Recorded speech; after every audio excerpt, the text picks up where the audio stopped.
So, when last we left, your party had been divided in three. Um, Ember had been going to various locations around the city, meeting with different people. When last we left her, I said she had joined you, Samdal, but I Mhm. want to rewind that a little bit because it was running late last week or 2 weeks ago. So I did not give her an opportunity. I just said she popped into the meeting. I didn't really give her an opportunity to. Uh, I was falling asleep, so I didn't catch it. she really wanted to do something regarding the halfling that had was tailing her. Okay. So this is we're gonna say that Ember's not with you. Okay. Okay. Okay, so I just went off to the side and stood. You did, yes. Yeah. You and Samdal were in the High Council meeting with the Queen. Right. Kate went with Harper to the Temple of Pelor in order to try and kind of figure out the mystery about what's happening to these children. There were there was obviously something not right.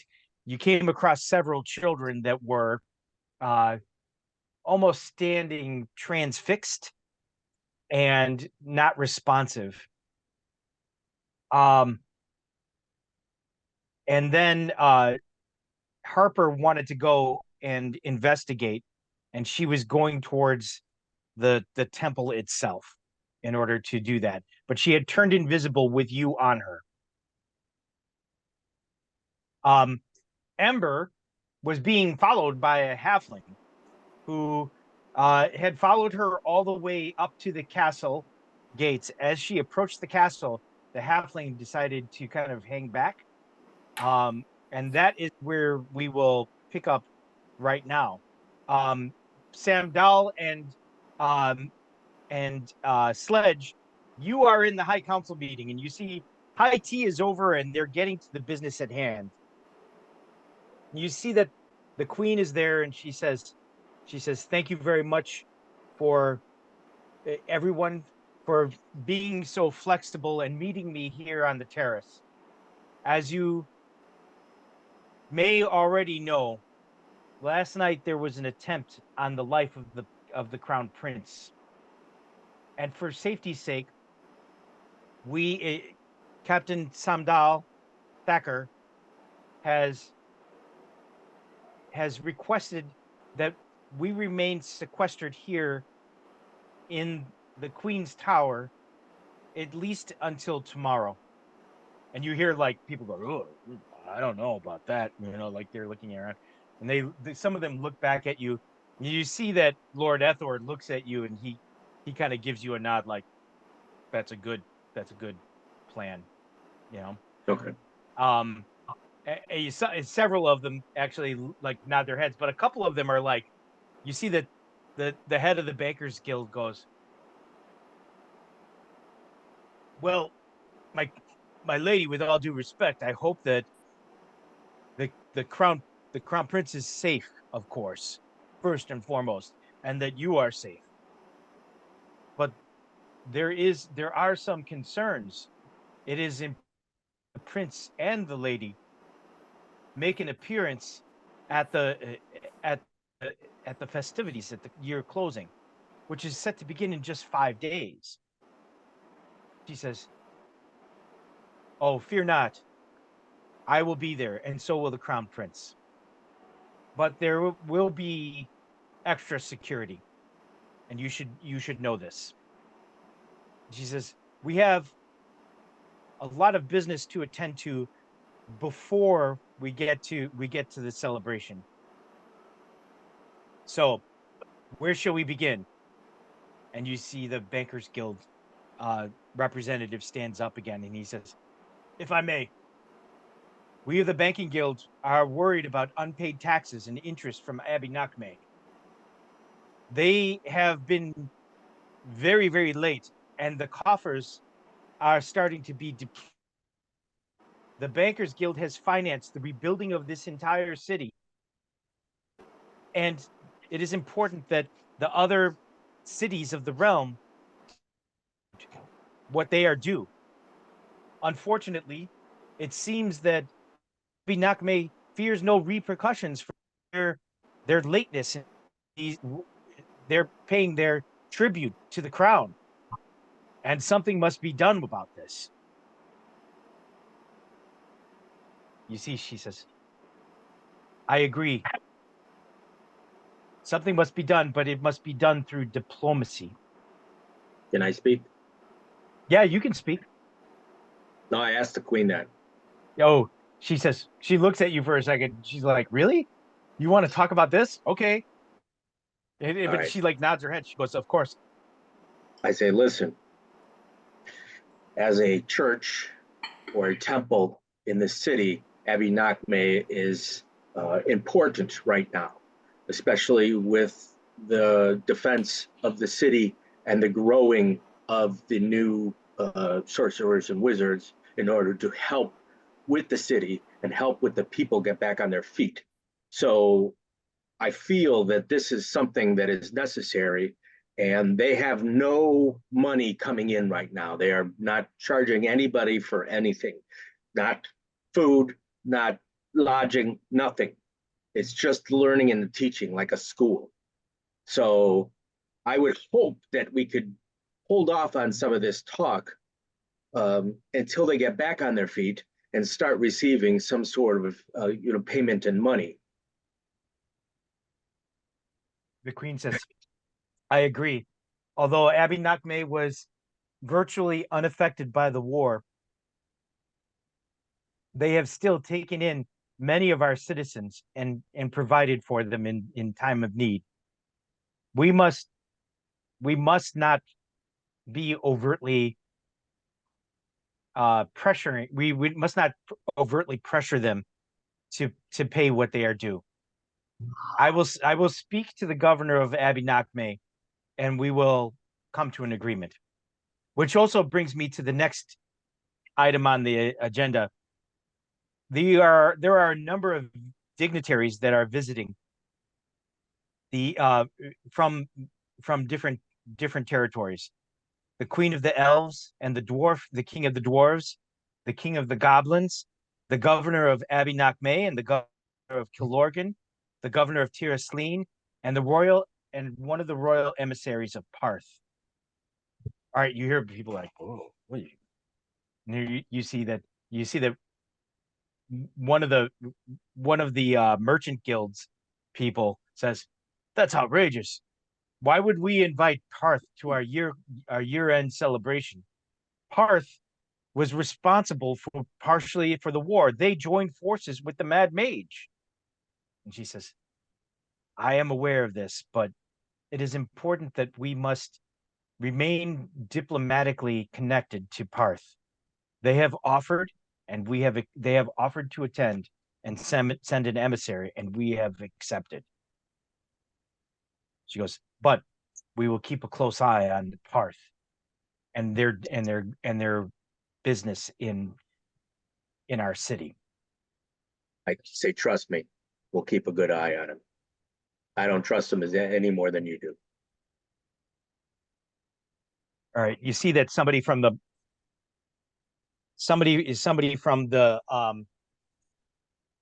from the Merchants Guild says, and the King of the Goblins, how many goblins exactly will they be bringing into our city this time? We're not going to start this again. Just drop it. You say that? Yeah. I say if it wasn't for him and the goblins, we might not have won that war. There might not be a city right now. So can we drop the hate talk? All right. He says, who are you? What have you done with Sam Dahl? Using diplomacy.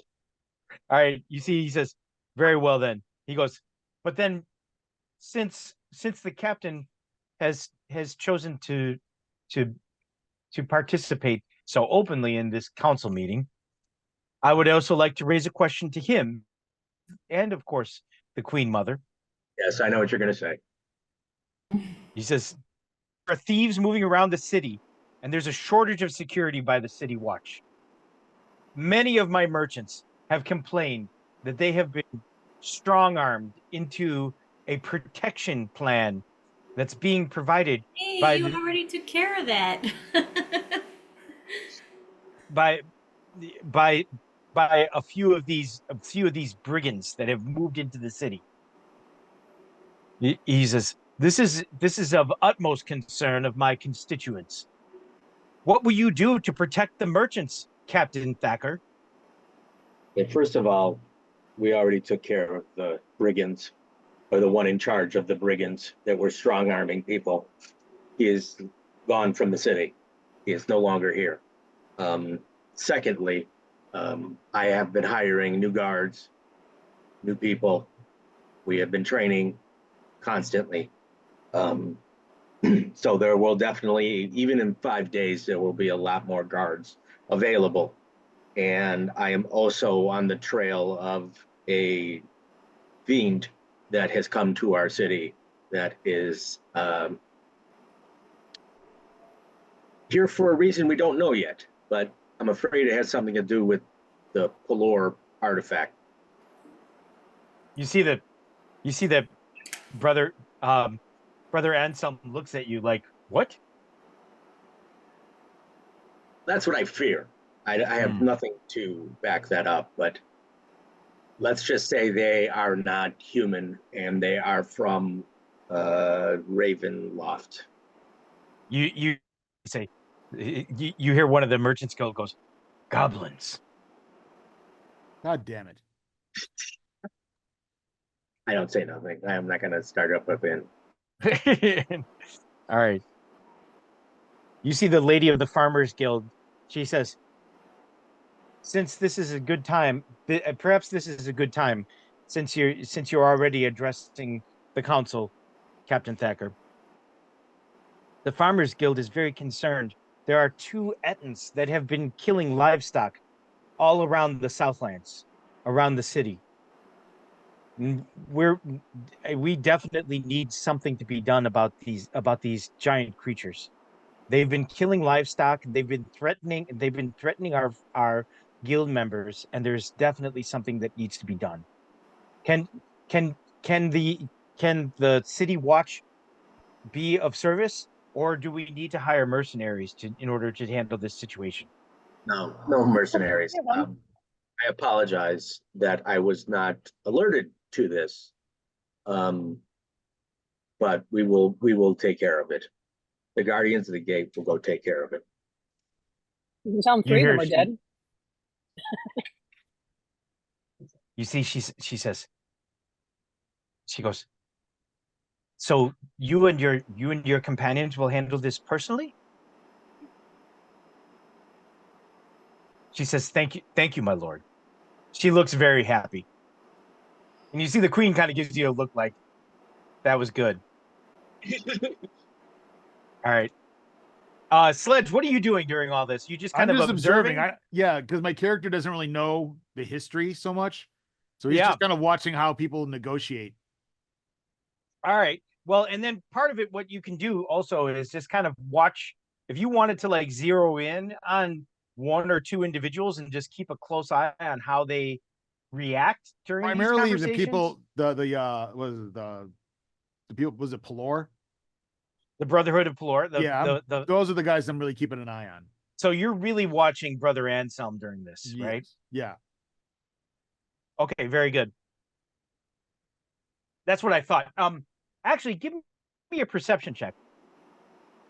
Keep Yo, says we rewound. Did my 27. conversation with Ansel happen before the meeting? Did that still Did- happen? Because did what the conversation I had with Brother Ansel, Oh, yes. it just happened without Crystal. Yes. Right. It happened without Ember. Yep. Okay. All right. So, what did you get? 27. 27. Okay. You see that Brother Anselm, you see that especially when Samdal is talking about the thieves that have moved into the city, Mm-hmm. and he mentions the artifact of Pelor, Uh-huh. you see that he looks very concerned, and you see that he kind of leans over, and there's a there's a cleric that's there, and you see kind of like for something in the cleric's ear, and you see the cleric nods his head and he walks out. Is there any way I could possibly hear what they said? Not from where you are, Okay. unfortunately. All right, I try to memorize the cleric, and I look to see if he has anything in his hands. He does not have anything in his hands. All right, but I'm gonna try to memorize his face. Okay. You see, he kind of like excuses himself and walks past you guys as you walk out. As he walks out. Yeah, I say nothing. I just look at him. Yep. All right. So you see that the meeting continues on as like in that manner. Like different guild leads are taking, taking turns, kind of voicing their concerns, talking about preparations of the celebration that's coming up. It's 10 days until the year closing, but the real celebrations actually start in 5 days. So from what you can gather about the year closing is that it's a combination of there's 5 days where people start celebrating, and the first day is Reap Day. Reap Day is the day when you celebrate with like feasts, so it's very much like Thanksgiving. Okay. And then and then it goes on from there, and each day kind of has its own kind of theme as it goes on. And then finally, the year closing is the day that's like the culmination. And it's the day when you do kind of all of the 4 days at the same time. There's like there's music, there's dancing, there's like lots of parties, and there's of course fireworks as well. So a lot of this is going on while they're talking, and you see that as they're before as they're kind of like getting into it and they're talking with each other, you see Lord Ethor stands up and he goes, "If I may, there is one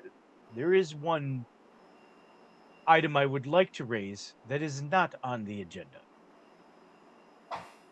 And you see, he says, "As you know, I have been on this council for many years, before the war and since. And I have served loyally to the crown. And I would humbly ask the crown to acknowledge that the time has come for the shipping guild to become separate from the merchants guild.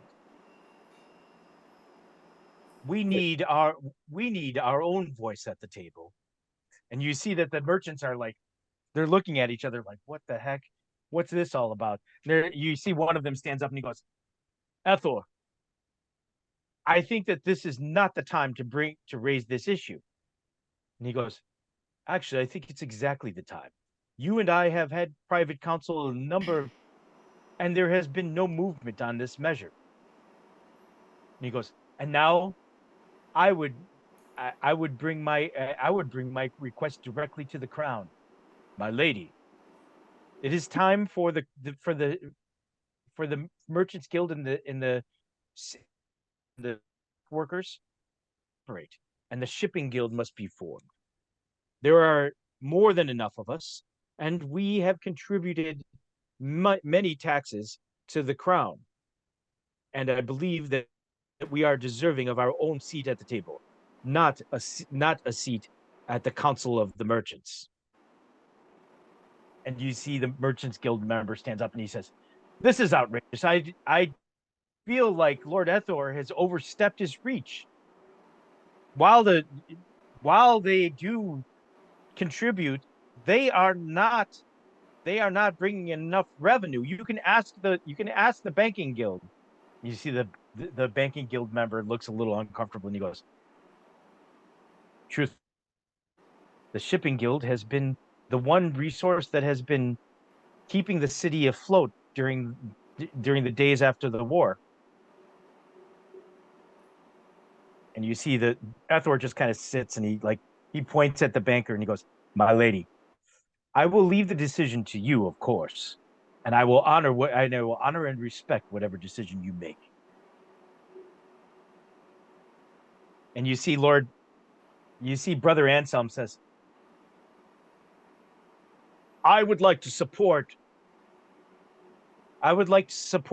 Lord Ethor's petition for a separate shipping guild.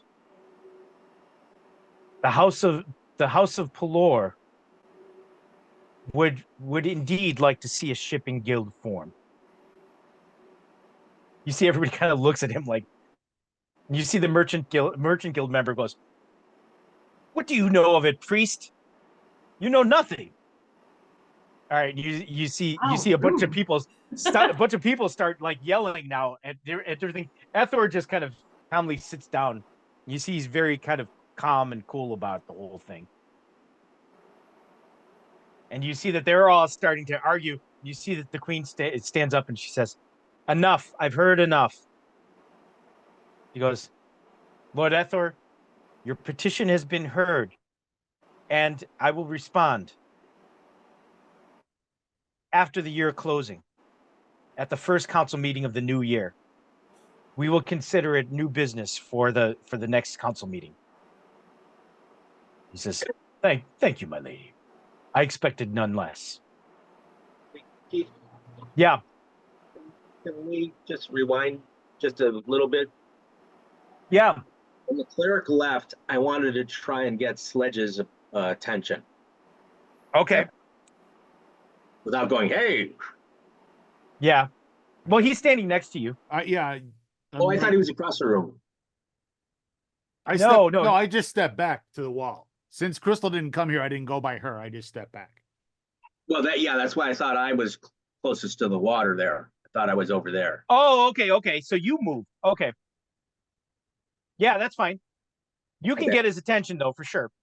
All right. I go like this. I go and All right. point at the cleric. I'll follow him then. All right, you're gonna follow the cleric. Yeah, but All I'm right. trying to be as discreet as possible. Okay. Yeah, I know. Right? All right. Very good. Necessarily mean that he's following him. He might just be leaving also. Might just be leaving. Yes, Yeah. that's right.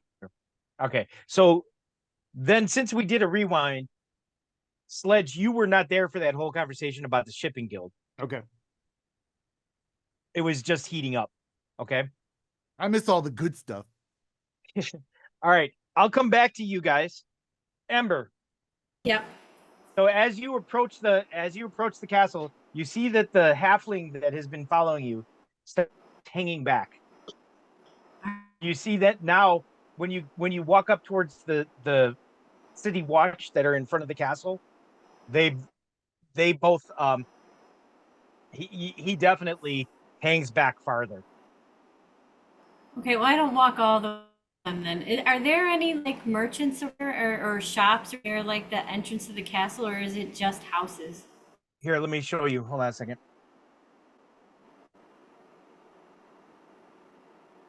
So there are several merchants on both of these streets. I mean, you're- facing that square. Yeah, several that are here on Okay. this side and this side. All right, so I'm not going to walk all the way up to the. There's a very large tavern here called the King's Cross. Okay. And then there are smaller merchants that are here along this side and then this side too. Well, when do I notice him hang back? Like when I go past the fountain or the statue? As you that's guys when get he as you get kind of towards the fountain, he starts hang back and you see he's kind of just hanging back here and he is kind of not visible to you. He's not visible to me. No, you see him kind of step back behind this building here. Okay.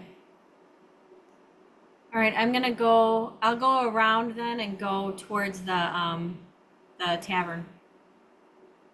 Okay, so you go around the back of the statue towards the tavern. Yeah. Okay, Does he reappear? hold on a second.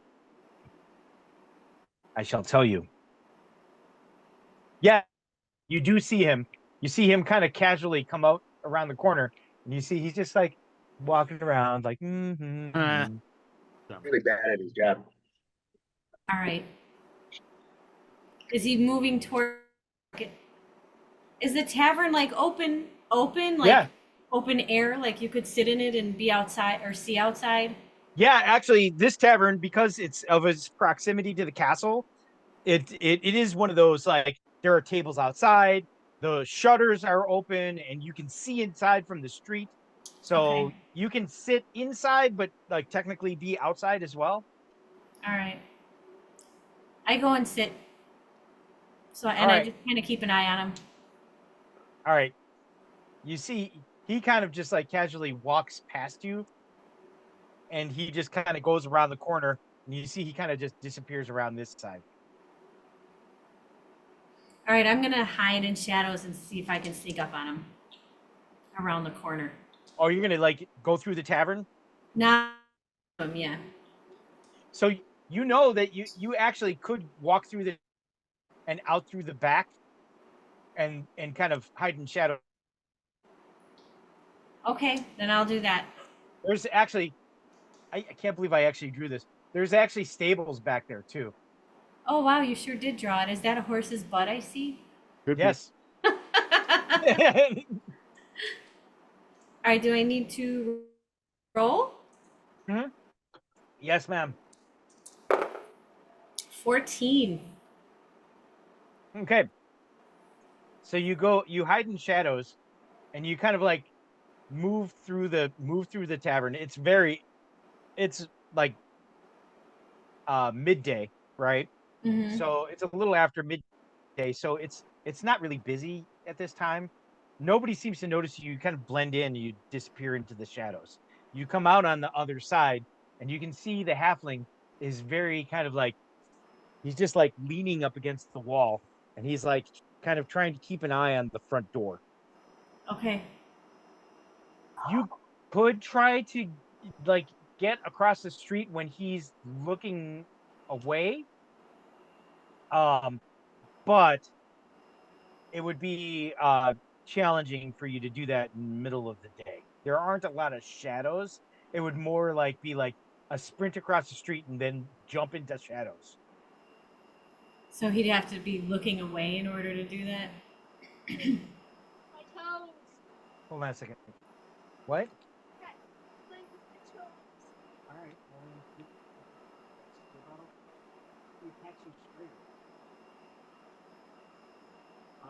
Is that blue in her hair? Oh, the cat's bothering her. Is that blue hair? Yeah. Oh, that's awesome. What's that? No, I Was the just cat asking- bothering her? Yeah. Cat doesn't like her being down here. Oh. I don't know why. No, wait. He's across the way from it then? He's not like on the tavern's on? No, he's here leaning up against this wall. All right. I'm like, you still talking about the cat?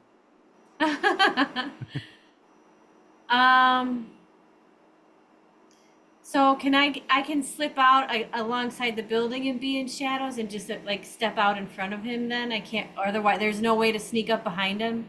No, there is a way to sneak up behind him.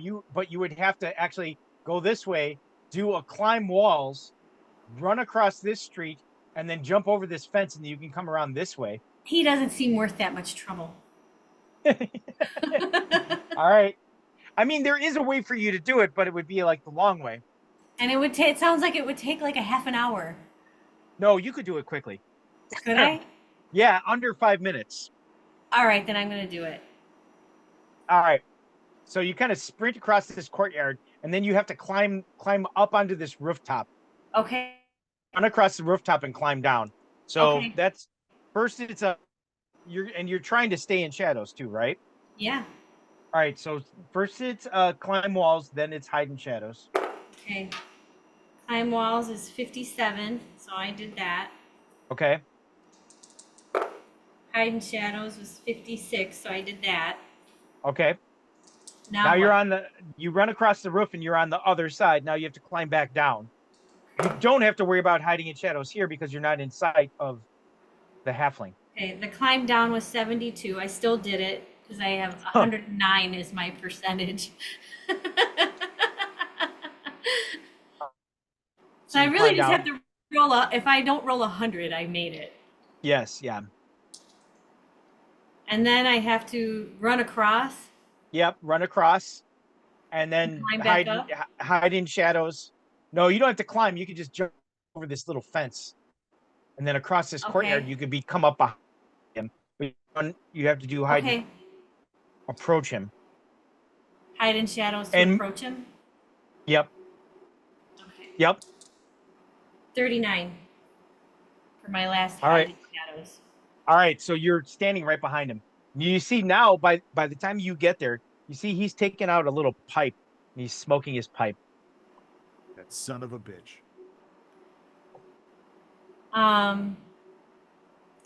Does he have anything on him? Like pouches? Anything like that? He's wearing a cloak. It's tell from behind him. He definitely has a short sword, and he does have a pouch on his belt. I'm gonna pick his pockets. All right. I'm gonna see what he's got. Hold on a second. Whoa. I need a book.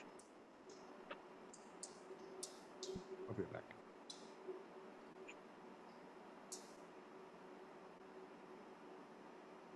Actually, I'm gonna take his weapon. You're gonna take his sword? Can I take it? Can I do that with a pickpocket, or do I just have to take his? No. You can try. You can try to lift his sword. I can't decide. Do I want the pouch or the sword? You have to decide. I mean, I Both? can't tell Why you. not both? I don't think I can do both. Well, you can't do both on one roll. No. Yes. All right. So what are you doing? What are you going for? I'm gonna go for the pouch, Okay. and I rolled a 23. Okay. 23. Yeah. All right. Hold on a second. I got him.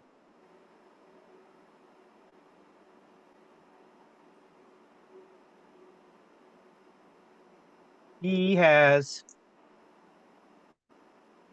So you take the whole pouch, right? Yeah. All right.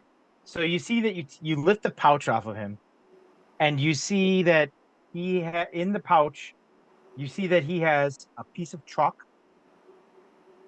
You see that he has sealing wax. You know, like wax that you would melt to Uh-huh. seal an envelope. He has a. You see that there's a little spyglass in the pouch. Mm-hmm. You see he has a smaller box, and inside the box are caltrops. Or what? Caltrops they're basically like little spike things you can throw behind you, and if people step on them, they get hurt. Oh, okay. And then finally, you see that he has like a beret, a hat that's in there. All right.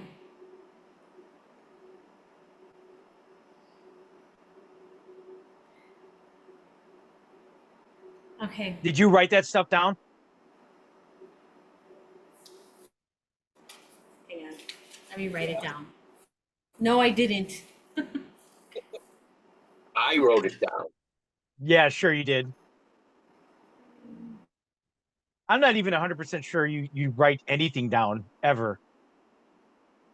I keep track He of writes my. down experience and damage. Then you said beret, the traps thing, chalk, Caltrops? wax sealer. Yep. That was it, right? Oh, and I forgot tobacco. There's some tobacco there too. Like a little smaller pouch of tobacco. Okay. And I All keep right. track of Dragon's Breath. I step out of the shadows. Okay. All right. You step out of the shadows. You see he kind of like he's like he looks at you and he's like and he like tries to regain his composure. I'm And he's like, Do you have business with me? And he says, "Pardon me?" Well, you've been keeping me company all afternoon. I was curious if we have business. And he says, "Oh, I beg your forgiveness, milady. I have no business with you, other than I found you to be such an interesting individual. I wish to I just I hope you do not mind. I just wish to know more about you. And I was standing here, kind of reflectifying and philosophizing on whether or not I wish to approach you and introduce myself." I say, well, but I stand before you. What have you decided?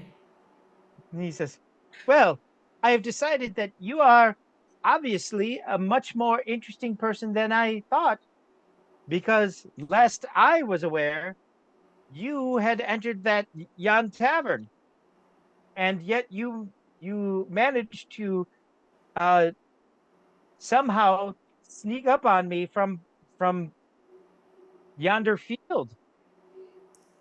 Well, I just am standing. I'm like, first, I'm just to me and you. I'm just standing like in front of him. I'm like, Okay. I point to the door to the stables. I'm like, there's a door right there. And I'm like, you aren't as attentive as you think. He goes, he goes, "Perhaps." He goes, "Perhaps." And yet you knew that maybe I was following you. He goes, "Maybe there's a little bit of subterfuge in you as well." And he goes, your name and face is well known throughout the city. You must know this." Of course I do. My name and face is well known throughout the realm. He goes, there he goes, "Well, there you have it."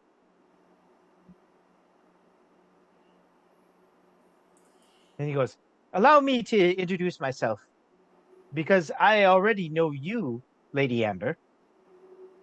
He goes, "My name is Oswald Tenpenny." Oswald Tenpenny. And from where do you hail? He goes, "Well, hail from many places, but most recently I've been a citizen of this fair city." What brings you here? "Opportunity, so many others." Hmm. And he goes, "And you," he goes, "I believe that you, among many other things, are also captain of that lovely ship, the Victory Jewel." And I said, yes, it's well known that I have a shipping business. And he Do you says, wish to have something shipped? he goes, "No, I wish to join your crew if it's possible." You He wish to goes, join my crew? "Though I be small, I am quite effective and I have many skills that could be advantageous on a ship cruise." Like what? So he takes another puff of his pipe, and you see he blows some smoke rings. I'm like, and what might those skills be?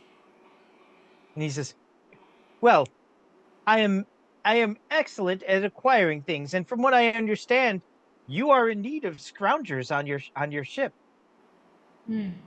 Tragic what happened to the last crew. Yes, Hopefully those days are behind us all." one hopes. I say, so if you're looking for work, why not come to the docks? Why follow me through the city? And he says, "I'd like to know who my employers are before I submit my resume." I thought you already did. Because "I think I have a better understanding now of you, and I think you have a better understanding of I." Well, you have said much but told me little. "Oh, please forgive me. I do not mean to be elusive. I'd be happy to tell you more, maybe over a pint of ale. I'm like, If perhaps I have business if now. if your purse will allow for treating a fair traveler." I'm like, perhaps next time I have business now. Oh, in the castle, I assume. I'm like, I hope not to find you trailing me again.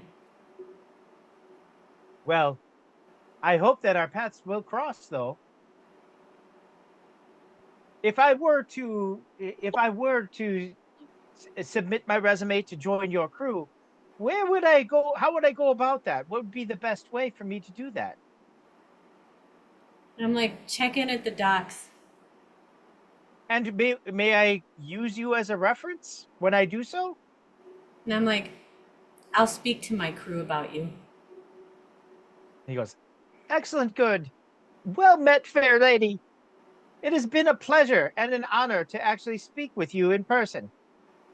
I do not know how you happen to how you notice me following you, but I shall be more aware of it now.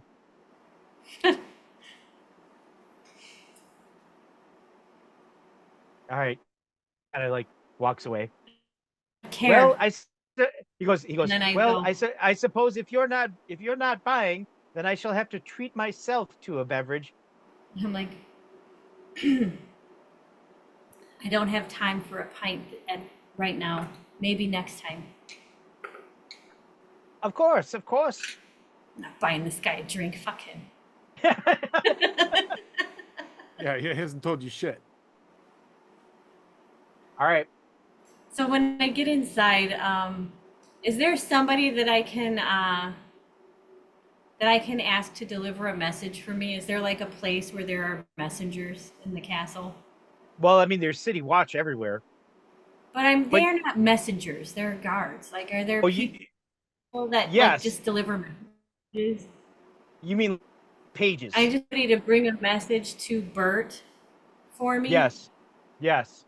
I'm just gonna write him a message saying that to look out for a halfling, something Tenpenny. What was his name? I just say look out for a halfling called Tenpenny, or any halfling. Oswald Oswald Tenpenny. Tenpenny. Oswald Tenpenny. And I say, or any halfling. Trying to get onto the jewel. I find him suspicious. Okay. And Very that, good. And then I'll send that to Bert. Okay. So actually,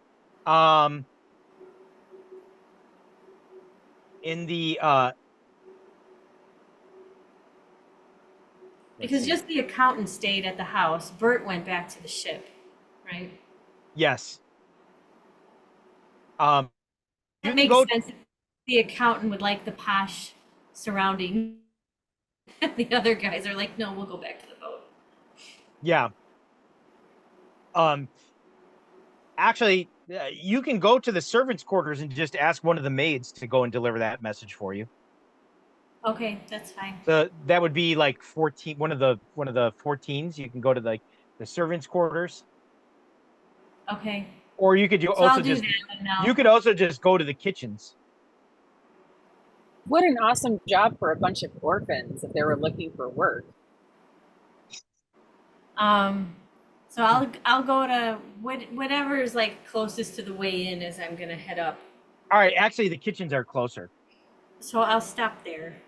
All right, so you go to the kitchens and you find one of the maids and you kind of like, hey, bring this message. And you So deliver you the like message for quickly me. write it out. Yeah, Okay. and I'll give her a couple of silver pieces to do it. Okay. All right. All right. You see, she says, yes, milady. And then you go up to the council Yeah. meeting. All right. As you're going up, you pass one of the priests of Pelor, and then you see walking behind him is your friend Sledge. Okay. I like point to the priest and point to him, but I don't say anything. Sledge, you see Ember. Right. I'm following at kind of a distance. I'm using some of my ranger skills so I'm not so conspicuous since I'm obviously Right. loud. All right.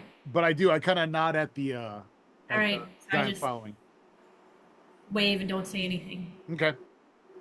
All right. So you continue to follow him, right? Yes. All right. Ember, you go into the up to the balcony, All right. and you see that the council is still meeting and they're still talking. to you. Okay. Mm-hmm. Kate,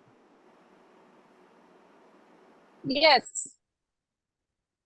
so you enter the Temple of Pelor. And you Not by see, choice. right. You are, Harper enters the temple floor with me writing her. yes. Huh. You see Harper makes her way in. Oh, wait a minute. Hold on a second. I got to plug my computer in.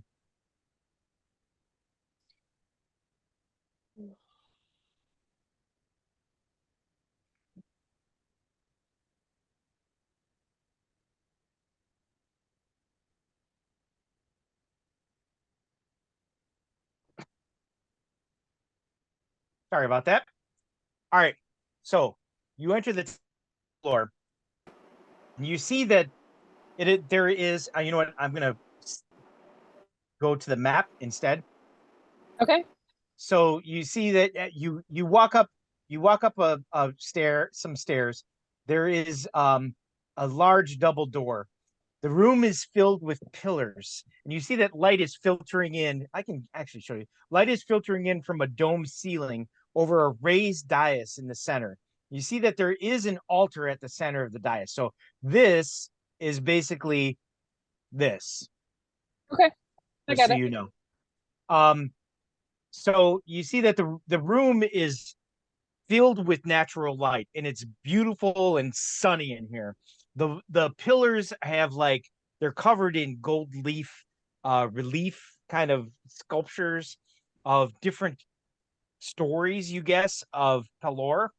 Um, and you see Okay. that there are stained glass windows depicting Pelor doing various heroic things throughout his journey. You see that here and there are some clerics that are kind of wandering through the room. You see some of them go up to the altar, and some of them are praying. And you see that I almost called Harper Ember. Um, Harper makes her way inside, but she is kind of silently moving. She's invisible, but she's still moving Right. silently through the Okay. room. You see, she's kind of working around the perimeter, trying to avoid as many people as possible. This room, Okay. incense hangs heavily in the air, and you see that there are a number of uh, they're called like visors that are Braziers.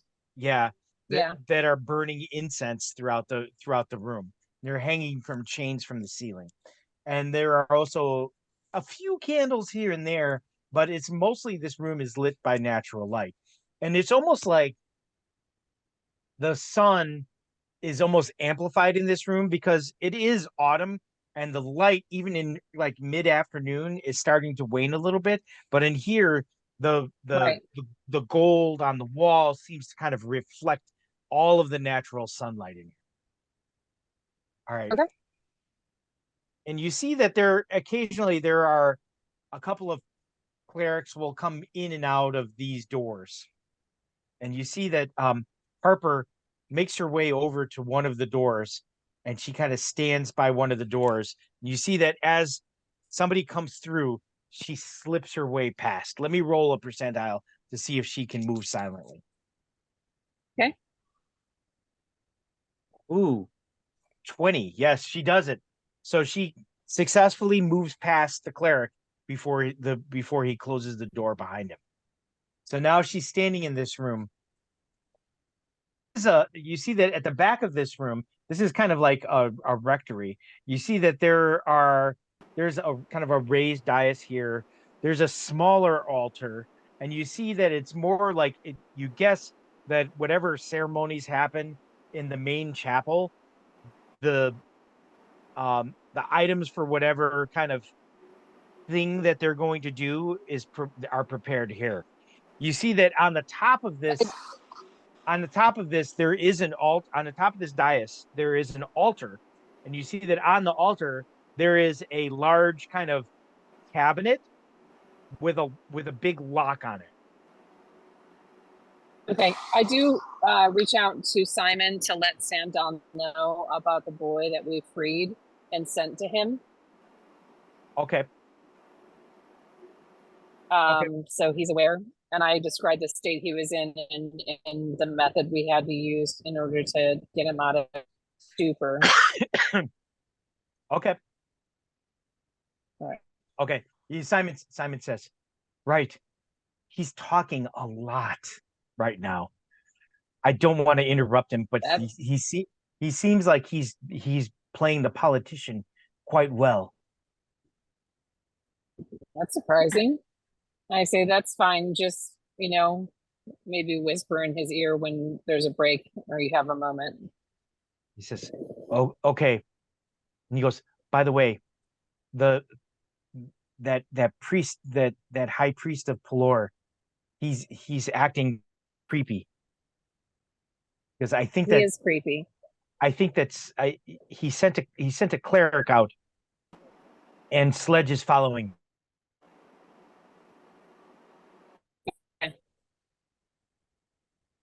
I go back to focusing on what Harper is doing. Okay.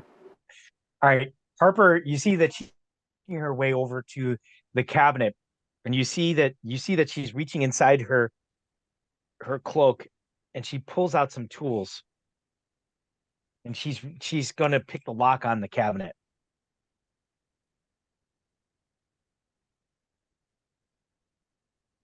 And you see she's trying to pick the lock, and you hear her like a ding, crank, and you see that one of her tools snaps.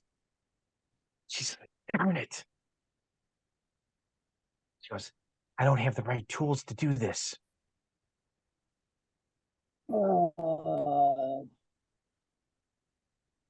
She says, "Kate, can you turn into something small? I want to know what's inside this case. I think it might be important. Or do you think we should move on?" She goes, "Just scratch me once if you think we should move on. Scratch me twice if you want to turn into something smaller and go inside this cabinet." Are we visible? Like if other people are around still? There's nobody around right now. Okay. I'm gonna quickly, it's my last fucking change, hop off of her and turn back into myself Okay. and give her my key. I say, don't lose it. I want it back. She goes, "Wow, really?" She goes, "No, I won't lose For it." now, for this mission only. And then I go ahead and change back. And before I do, I say I say any danger, I'm pulling us out. Just know that. She says, "I understand." All right, I change back and climb back up her and get back into my spot. Okay. You see, she uses the key very effectively on the cabinet, and it opens up. It's a lock, but it's not like the key has to actually shrink down in order to get inside that hole. So you see that she turns the key and she opens it up, and you see that inside there are gemstones, and you see that there are braziers, and you see that there are like bags of incense, and there's like a bunch of stuff that looks like ceremonies. There are a lot of rubies in here, like large ones. There's like an incredible amount of, well, what's that? I'm sorry, TJ, you were breaking up. Is there anything strange about the rubies? Do they look like normal rubies? They look like they're pretty normal. They look like they are not rough cut stones. They are like very finely crafted rubies. Okay. All right. You see that she says, she goes, "Do you think they'll notice there's one stone gone?" You see she's reaching out for one. I run down her arm and I go, "No." All right. She goes, "Fine." She goes, "Nothing interesting here." She closes the thing up. She locks it again. Roll a perception check.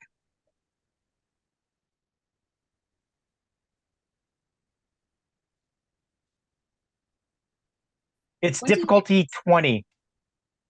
28? Okay. 26. Oh, 26. Okay. So you you notice there is definitely, you see that there is it's kind of a stand that looks like it should be holding something that is currently empty. It's a small kind of, it's a platform with like almost like a scooped bottom, and a pole that Okay. goes up, and then almost like a ring that would hold something in place. Am I describing Okay. this clearly? Yes. It Yes. I stands understand what you're saying. it stands about one foot high, but you see that there is nothing in that stand at this time. Okay. Sorry, I lost my phone somewhere and I hear it going off. So Okay. I just have to make sure it's not a message from one of my guys that they need me to do something. Yeah. Keep going. No. Go I'm ahead and paying take your. attention, but I'm also looking for my phone. All right. No. I'm looking for my phone. Okay. So as you go on, um, Harper's like, okay, there's two doors here, left or right. Which way should I go? Show me right now on the map where we are. You are right. Okay. So I'm gonna say to the left. All right. So you see she kind of goes over to the left. I guess you just kind of signal her somehow. She tries Yeah, to. I basically run down her left arm. Okay. All right. So she goes over to the left. You see she tries the door, and it is locked, but she takes your key out and she uses it. And then she goes inside and she locks it behind her. You see that you are Okay. actually in the High Cleric chambers. And she goes, you see that this is really not much more than a closet, and there's Right. like a private privy in there. You see that you go in here and you see that there is a very well appointed bedroom, and it looks like almost like an office too. There is stained glass everywhere, all over the walls here. um, the windows don't open, and the smell of incense is very, very heavy in here. And you see that but there's still a lot of light. The domed ceiling of the tower, the ceiling here is very high. It goes up about 40 feet. So it's a lot of air in here. And you see that there is a chain with a chandelier that hangs down towards the middle of the room too. You see that there is a desk, a bed, and you see that there is a large mirror there that's in the room. And there are several bookcases there too. And you see that there is also one of those, uh, not an altar, but like a podium with a book that's open on it too. Okay. All right. And she goes, I I run down her arm and like point at the desk. all right. You see, she goes over to the desk. She goes, you think there might be something here? I nod my And head. she's all right. She starts searching the desk. All right. She's opening up drawers. You see that there are a lot of papers and other things that are here. You see that um, there is like a a tube of wax that is used for sealing wax envelopes. There's a bunch of envelopes. You see that there's a lot of, like I said, there's a lot of scrolls and things that he has been writing. There's pens. You see that the bottom drawer of the desk is locked, and Harper uses the key to unlock it. You see she unlocks it, Okay. and she opens up the drawer, and she starts going through it, and you see that there is a very large pouch in there, and you see that inside the pouch there's a lot of gold.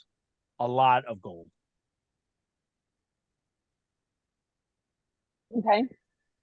she says, I do the I do the like Is it Ember? Is Put it is there back. a way to check if it's your guys' gold that you got from the ship and shit? I'm sorry, TJ, you broke up for a minute. You did what? I basically like put my arms, like no, put it back. Okay. But I do look at the gold. Does any of it have bear any marks? Any distinguishing marks on it? Well, you see that the gold pieces are actually marked with the symbol of Pelor, which is the sun on one side and an eagle on the other. Okay. Otherwise, they seem to be like regular standard gold piece size for the kingdom of Cornith. You see, she goes, fine. Okay. Yeah, I basically tell her to put it back. All right, she puts it back. You see that there is a small it looks almost like a box, but you see that when she opens it up, like a very small flat box, and you see that when she opens it up, Okay. there's actually a painted little miniature portrait inside, two miniature portraits. One is of an older looking cleric guy, and the other one is of it looks like a family. And she goes, huh. Anybody recognizable in the portraits? Roll a perception check. 55. I didn't do it. He seems like you may have seen the older man at some point, but you're sure where. Okay. I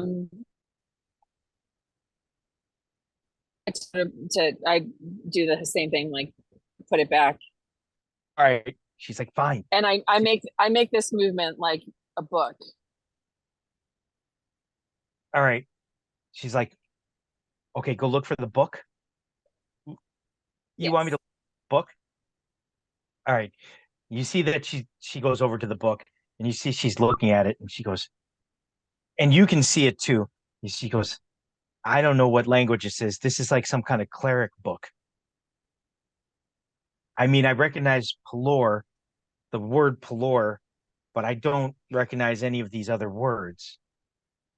Because this Can must I be. read any of it? No, you cannot. Okay. She says, she was guessing this is some kind of holy book.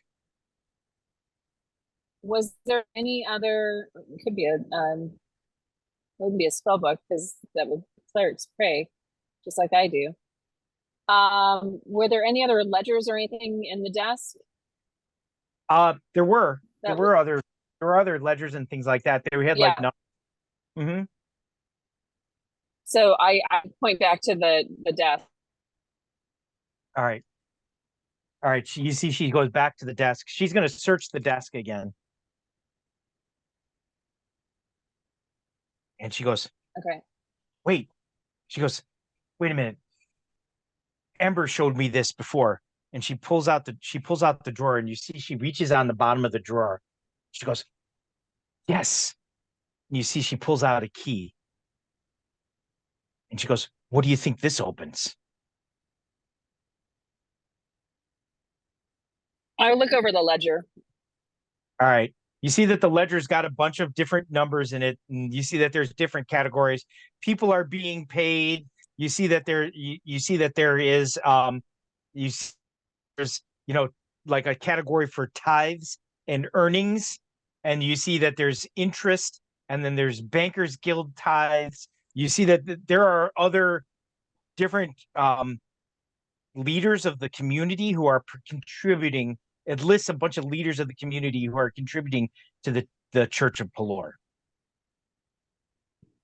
And then you see that there are also like expenses, and most of it is like food and wine, mead and milk and wheat.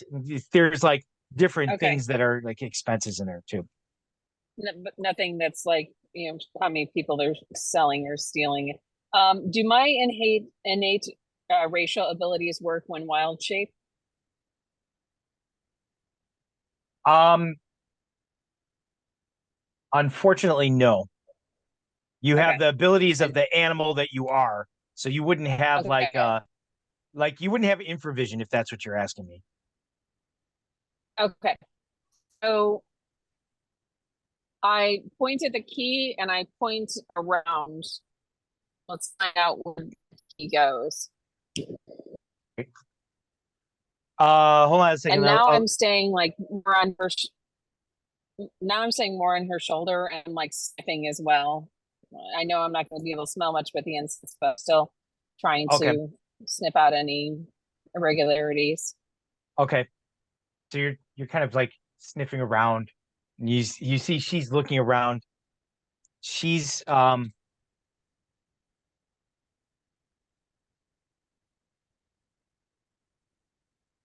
right. You see that you see that you see she's looking around and she's like, this guy is so boring. There's nothing here except for this key. It's got to open up something. She goes, wait. She goes, do you see right there by the bookcase? That one brick looks like a different color, doesn't it? And you notice now that it does. I nod my head. She walks over and you see she touches the brick and she pushes on it and you hear a clicking noise and you see that a portion of the wall starts to pop out and move to the side. There's a secret door and you see behind the secret door there is a smaller kind of safe with a keyhole in it.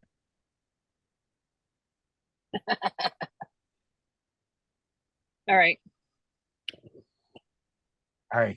She says, I squeak she's out to da. all right. You see that she takes the key and she opens it up. And you see that uh Probably the artifact. you see that when she opens it up, you see that there's like a smoke that comes out of it. Almost like a cold mist that comes out of the little chamber hidden behind the door. And Okay. he says, was that a trap? Did I just release a trap? I literally am like, I don't know. All right. She's the key. She says, I'm gonna check for traps. He says, I think it's okay. You see, she opens up the door. All right. And you see that there is indeed like more smoke that kind of like comes out. And you see that inside this little chamber hidden behind the wall is there's only three things.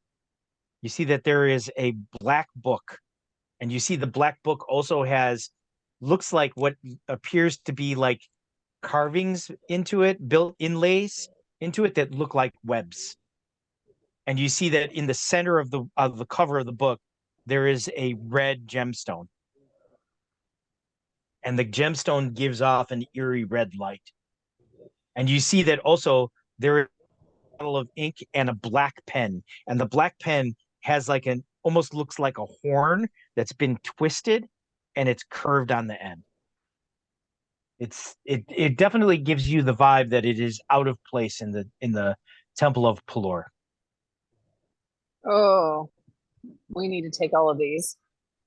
Hmm.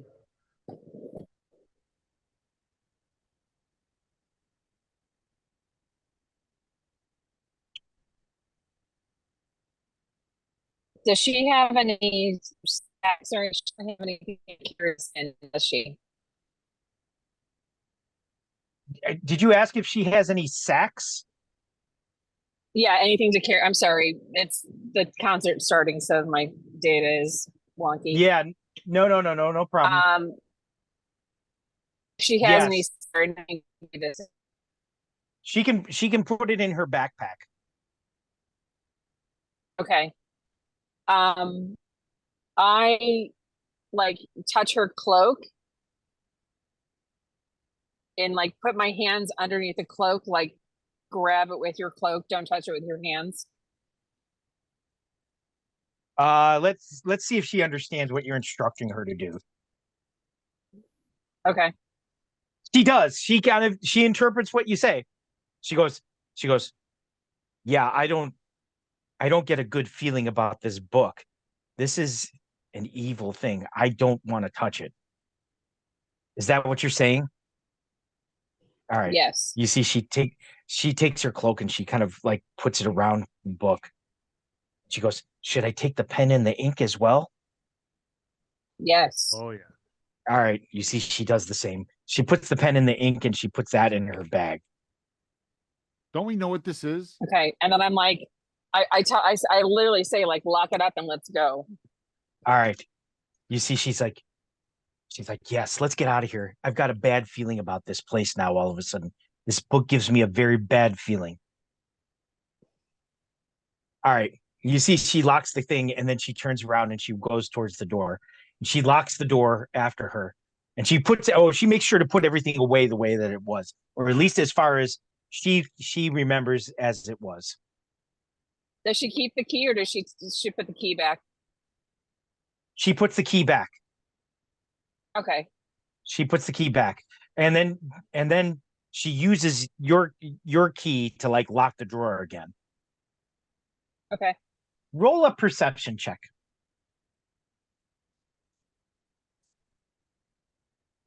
(002). Okay.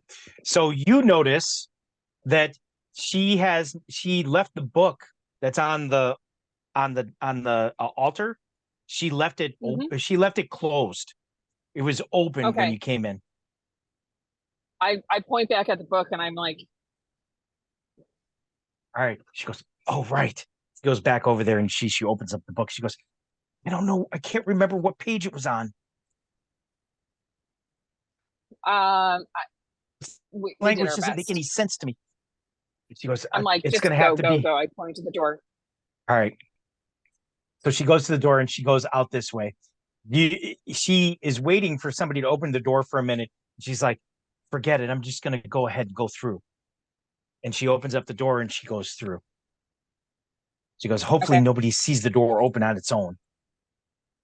She goes through and you see as she's walking through, you hear a sound that you do not expect to hear in the Temple of Pelor. What do You I hear hear? you hear someone weeping. It sounds like a man weeping. You hear. Nope. I'm not investigating. I don't care right now. We have precious cargo. All right, you're making your way through, and it's like, who is that? Somebody's crying. She goes, I want to go check it out. I pull on her. I'm like, no. She's like, let me look. No. I'm You see, literally like hanging from her hair. All right. She's like, stop, Kate, stop. She goes, they'll hear us. She goes, who is that? And she looks I around. literally point out to the door. She kind of peeks out from behind this pillar. And you see Van Bergen. You see he's sitting on one of the top steps of the altar, and you see he's weeping. The ghoul? I really don't care. The bondsman from Eldon Cromwell's bondsman. That was the ghoul guy, right? Well, whatever Yep. we thought he was. Yeah. Crying to Pelor in the temple. Oh. I don't care. I want to get out. All right, You everybody. know that they're affiliated with that guy. Sledge. Yes. I'm gonna start with you. You All followed the cleric out of the room, all right, and down into the throne room, okay. Yeah. And you see that in the throne room there are actually quite a few people, kind of just milling around. They, servants of the High Council, people who are there, kind of just to, wait on the High Council members and be there, kind of Should he be running in the errands and palace? stuff. Who? Should he be in the palace? Well, you guys are all in the palace. Okay, so okay, I got you. Yeah. You started out here Up there, yeah. in the tower of the. I'm sorry. Let me. I Where's didn't my realize we were mouse? still in the castle. I thought we went Yeah. out somewhere else. Okay. No, you haven't gone out yet. So you started out in 6. You followed him down the stairs. You followed him through this chamber, through number 3, which is the Great Hall, and then into the throne room. But as you were walking through here, you also passed Ember on the way up the stairs. Right. Okay. So you go down the stairs, you follow him through. The doors are all open right now.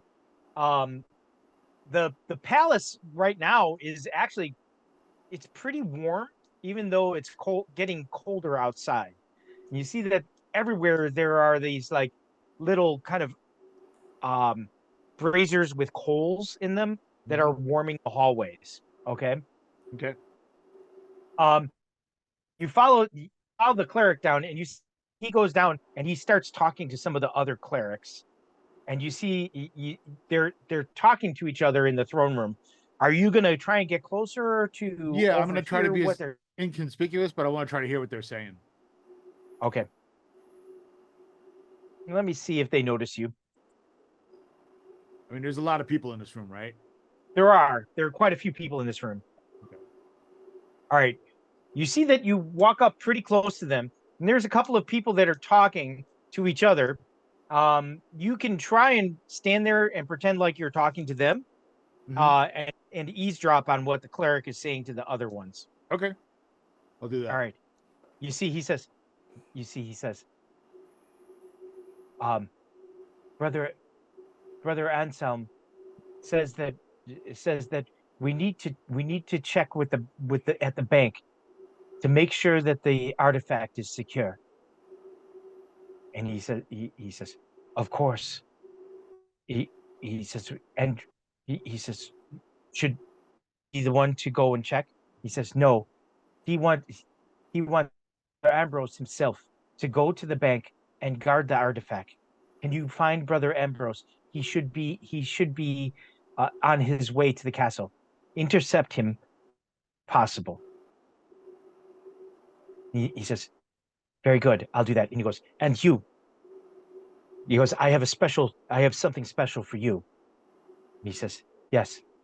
What is it, brother? And he says, Brother Anselm is afraid that there is an infiltrator that has made his or her way into the temple.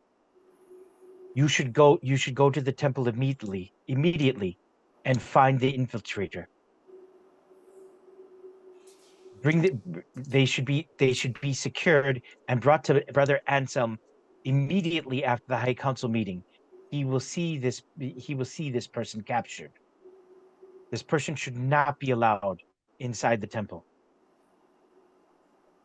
He says, very good. Does Brother Anselm know who this infiltrator may be? He says, yes, it is most likely a child. He says, very good. He goes, a boy child or a female child? And he says, one of the children. That's all that he knows.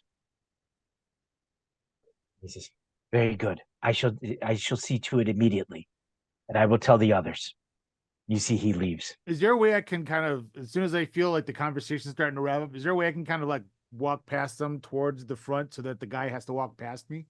Yeah, for sure. Okay, that's what I do. All right. And so when he starts to approach me, yeah, I'm gonna interrupt him. I'll be like, I have a question about Pelor. Oh, which one? The one that's supposed to go and like go to the sanctuary or whatever. To the temple. To the temple. I want to try to block him. To give Kate more time. Okay. So he says, oh, may Pelor's blessings be upon you always. Well, I have questions. Do they allow my kind? And he says, your kind? I'm sorry, good sir. Pelor embraces all into his warm embrace. I know, but I'm very unique. And I know that I've been prejudiced against in other places. And he says, if you have a soul, do you have a soul? You can tell me. You're a holy person. You see, he looks at you and he goes, "Yes, I see that you do. Of course you do. You live and you can die, and you have a soul. And Pelor would embrace you like any other." I would love to see the temple. He says, "Well, as it happens, I am going there now. Would you like to come with me?" I would enjoy that. He says, "My name is Brother Alfie." I lean down and I'm like, I am Sledge. Sledge, an unusual name. And he goes, "What is your nature, Sledge? From where do you hail?" Well, I'm sort of finding that out, which is why I'm curious about Pelor. To help me find myself. And he says, "Well, Sledge, if you wish to serve the light of Pelor, then you are welcome." He goes, "But I do have an important task. Would you join me?" Yeah. Yes, I would. Thank you for having me. I'm not used to being He's- accepted. He says, "Pelor welcomes all." All right. I'll go with you. All right. You see, he leaves and he starts walking back down towards the Temple of Pelor. I just ask him random questions about Pelor just to kind of keep him talking and keep him busy. Are you trying to like intentionally delay him? Yes. But Okay. not, like I said, but with curiosities, things that he's eager to talk about, So do you like, I guess as you're walking along, do you stop in your tracks and like, now wait a minute, let me understand. Yeah, I was gonna say I walk Like- excessively slow and Uh-huh. I stop and ask a lot of questions. Well, you can be kind of lumbering too because you're That's so what I'm saying. heavy. And I'm big, so So, I'm just kind As of like, long as you're talking to him, he would probably match your pace. yeah, exactly. So I walk slow as well, but I do occasionally take a pit stop and talk to him. All right.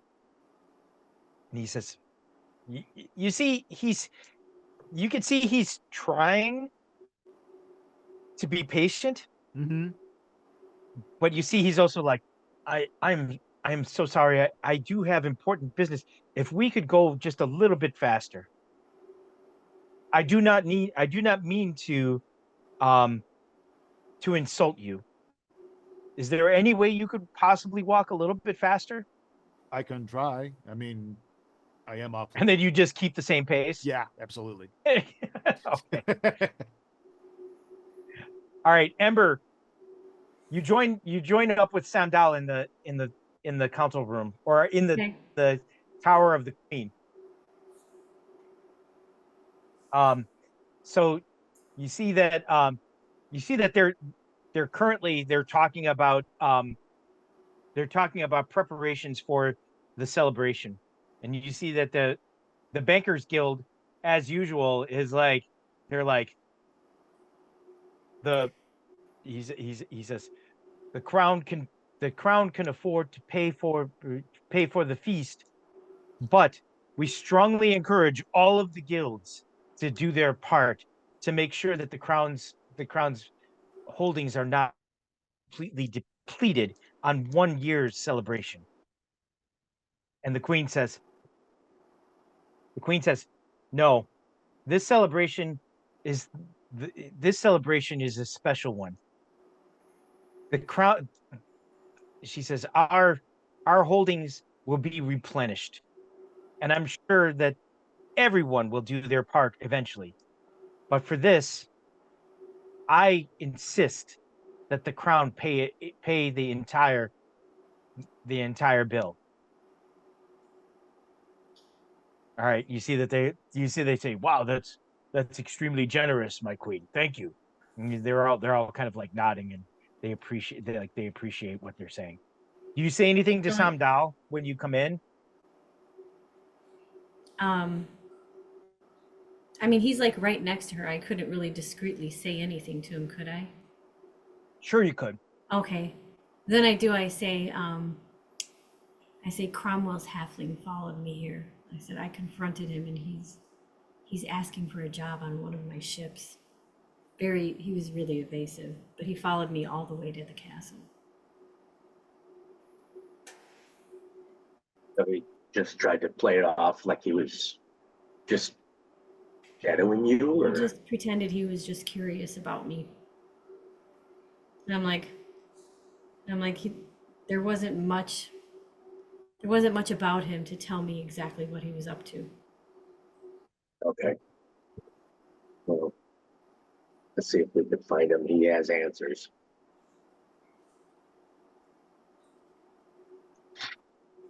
Okay. All right. You see that the council meeting is starting to wind down, and you see that at one point you see the cleric that that Brother Anselm sent out. You see that he comes back in and he whispers something to Brother Anselm, and Brother Anselm, I mean, he nods. I also, like, besides talking to Samdal, I go and like personally greet Lord Ethor and my sister and the head of the Merchants Guild. Okay. Because those would be the people that I personally know at the High Council, right? Yes, for sure.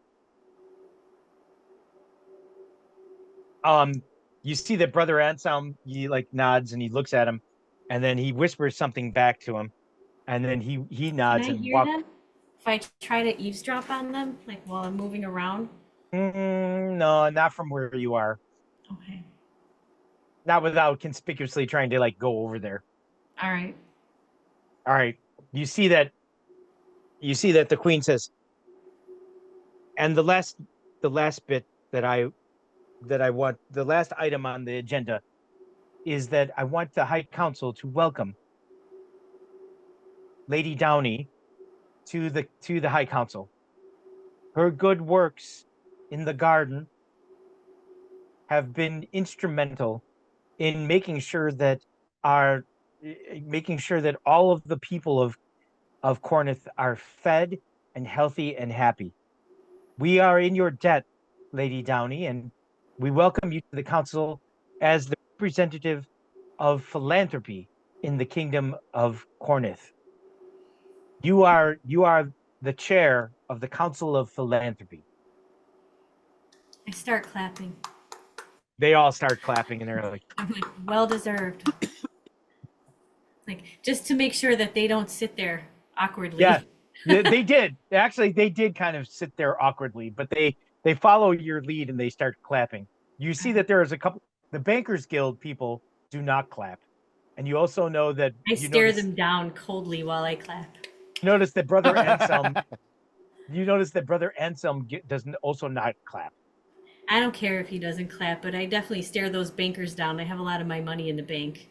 And also the Merchants Guild kind of begrudgingly like, Yeah. they would rather have people have to pay for food. The Farmers Guild doesn't care. They don't seem to mind at all. So you see the meeting starts. She says, the meeting is adjourned. I shall see you all at the first day of the harvest, the reaping harvest festival, day one of our celebrations, in 5 days from today. And you see that they all kind of get up and they start moving around. Samdal, the lady from the Farmers Guild approaches you almost immediately, and she says, Captain Thacker, I appreciate your willingness to aid us in our time of need. It's not a problem. Can you tell me exactly where in the south it is? She says, Where we're having the problem the most? yes, I can show you on a map if you wish me to show you. Please. All right. You see that she takes out a map and she kind of points to an area that's just south of the city. Outside of the city. Outside of the city, yes. She says it's about a half a day's ride from here. Half a day? Okay. All right. We'll try and take care of it as quickly as possible. These are the small holds that have experienced the most attacks by these Ettins. They are two-headed giants, and there are at least two of them. No one knows exactly where they came from or where they make their lair, but many suspect that there is a rather large grove of trees nearby, and that that is the place where they have that is the place where they have held up.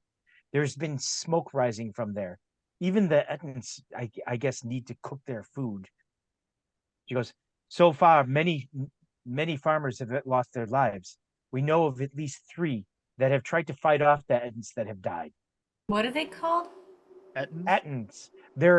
They're two-headed giants. Which, by the way, are not the same kind of giants that you saw in the Battle of Tir Asleen. Okay. We did see one in the Fey realm.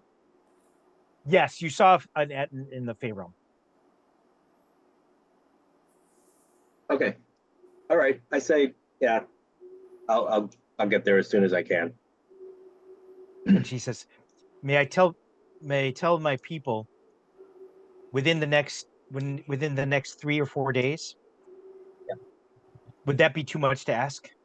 I Um, know that you are busy and very stretched thin. No, I haven't killed anything in a while, so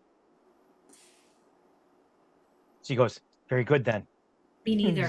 I'll You come. see, she said, you see, she smiles. All right. She says, thank you. And I appreciate that.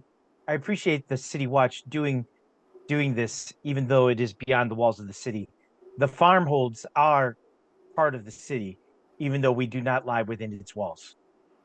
well, I also am worried that this is part of a bigger thing that's going on too. So I definitely, if they have a stronghold or even just a grove, I want to destroy it and get rid of them.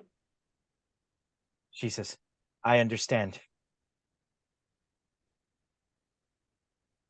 All right. Um, by the way, her name is Marta Yolk. Let me write that down.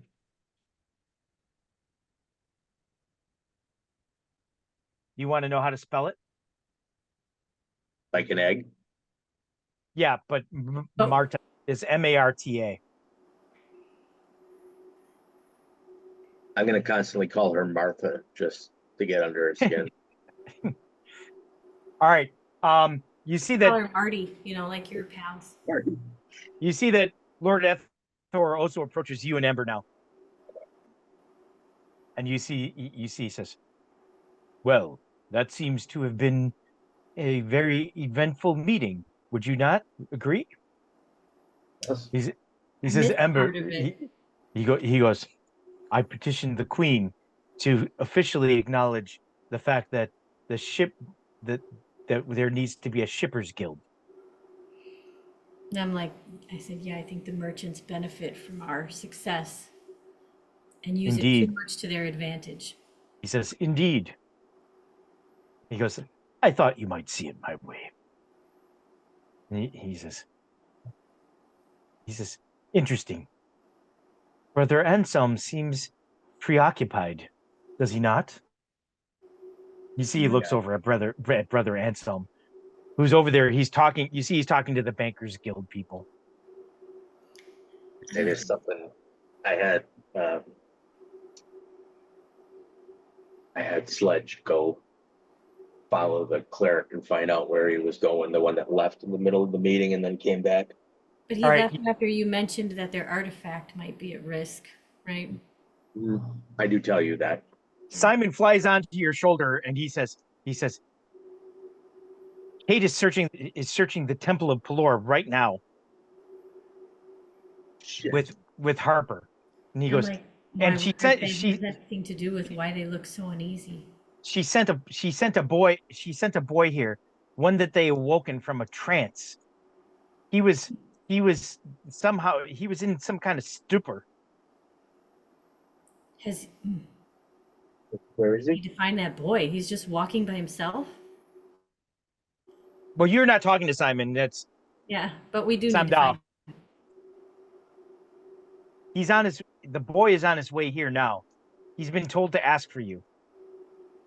Can you please tell them to get the hell out of the temple? And he says, I'll tell her right now. All right. Somebody may be coming there right now. They sent somebody. I don't know what's going on. Kate, you hear a voice in your head. You hear Simon's voice say, Sandel says, get the hell out of the temple right now, that there's people on the way. Van Bergen is here crying. I say, Van Bergen is here crying. I'm trying to get out of here. we're currently invisible and we found something evil. I'll skip All over. that. I won't repeat it. Simon repeats it. Okay. Yep. And then All I right. repeat it to Ember. All right. I'm like, oh my God, they get Harper out of there. No. So I tell Simon, are there any windows in this room? Oh yeah, Mhm. we're outside. Lots of windows. Okay. I say, Simon, get ready to switch and fly the hell out of here. All right. He says, okay. I'm I said, ready get when off you are. Sandal so we don't fall on him. All right. You guys should move to a more discreet All right. place. Brother Anselm is still here. I can't get her to move anywhere. No, Oh yeah. Simon, Oh yeah. He says, go out in the hall. wait. We're around too many people. They'll all see. You have to wait a second. All right. Okay, hurry. All right. I said I can step out. Simon, I mean, Sam would be very conspicuous. People are just milling around talking. Yep. All right. I said, go to my room, Simon. All right. All right. You see goes with that. He goes with Ember. All right. Hold on a second. Kate, while you're waiting for them to get to a Yes. more discreet location, you see that two of the clerics of Pelor approach Van Bergen. And you see they say, excuse me, sir. You notice that they do not say, may Pelor's light be forever upon you. They just walk up to him and they say, excuse me, sir. You are not welcome here. Interesting. We need you to leave here immediately. And you see that Van Bergen looks up at them and he's got like tears coming down his face. And you see he stands up and he kind of towers over the clerics. And he says, Why do I have to leave? And he says, he says, you are, forgive me, sir, but you are unnatural and unwelcome here in the House of Pelor. He says, there was a day, a time, I was not unlike you. I was once a holy man like you. Why can I not worship here with anyone else? And you see that the clerics kind of seem very uneasy. You see one of them actually pulls out a mace. What the hell? All right. Oh, this is getting ugly real fast. All right. Ember, you and Simon are in a side room. Hold on a second. Let me go to the map. Let's just say you go to this room. Where were we in 24? What room? You were on 6. We were on 6. Okay. Yeah. And 24 is the pantry. Oh, okay. That's I'm sorry, that's a bath, that's a privy. So you can go into the bathroom. That's where I go. Okay. So it's a very, I mean, it's a royal bathroom. So there's Okay. like a huge bathtub. There is a fountain. There is, it's just a beautiful, beautiful. All right. So you go in there. There's no one else in here at this time. Okay. Are you tell Simon to I switch? say okay. Yeah. All right. Kate, Simon says, we're ready. Get out. No shit. He wants to see a I fight. tell him when we switch to tell Van Bergen to find Druid, she wants to talk to him. And then we switch. Okay. So you switch with Simon. All right, you and Harper pop out of there, and you see that Harper appears in front of. Oh, she's invisible, but you hear her voice go, "No, that was just getting good." Oh my god. I switch Hey. back to my normal. So I I reach hop out and off like her and switch back to my normal grab self. wherever her voice is to put my hand like on her shoulder or chest. All right, you see she becomes visible again. All right. All right, Okay. I go, Key. TJ, why don't you try turning Yeah. off your camera, see if it's a little bit less choppy. Maybe if you don't have your Okay. camera on, your voice will be less will break up less. Is that better? Yeah, a little bit. Okay. I tell her, Key. All right. Wants her key All right. back. All right. She gives you your key back. She's like, "Oh man, I was hoping you'd forget." No. I say, And she says, "Well," she goes, "that was crazy." yeah. TJ wants to take the backpack off of her. Okay. All right. Oh, did we lose her completely now? I'm still No. here, but if it's really, I can always type out. Okay. Okay. All right. So, Harper takes off her backpack, and inside is that book wrapped in her cloak, and then the ink and the pen. I'm like, let's keep this all wrapped up. I mean, the She goes, "There's brothers something." of who are still here, and if they're using any of this, they might sense that it's here. She goes, "Yeah, there's something very, very wrong with this book. Okay. Gives off a very Does- evil vibe." Stendhal. TJ said, Oh, Brian's gone. No, he's There he not. is. he just turned around. Rolled in for the shot. All right, Stendhal, what are you doing in the meantime? I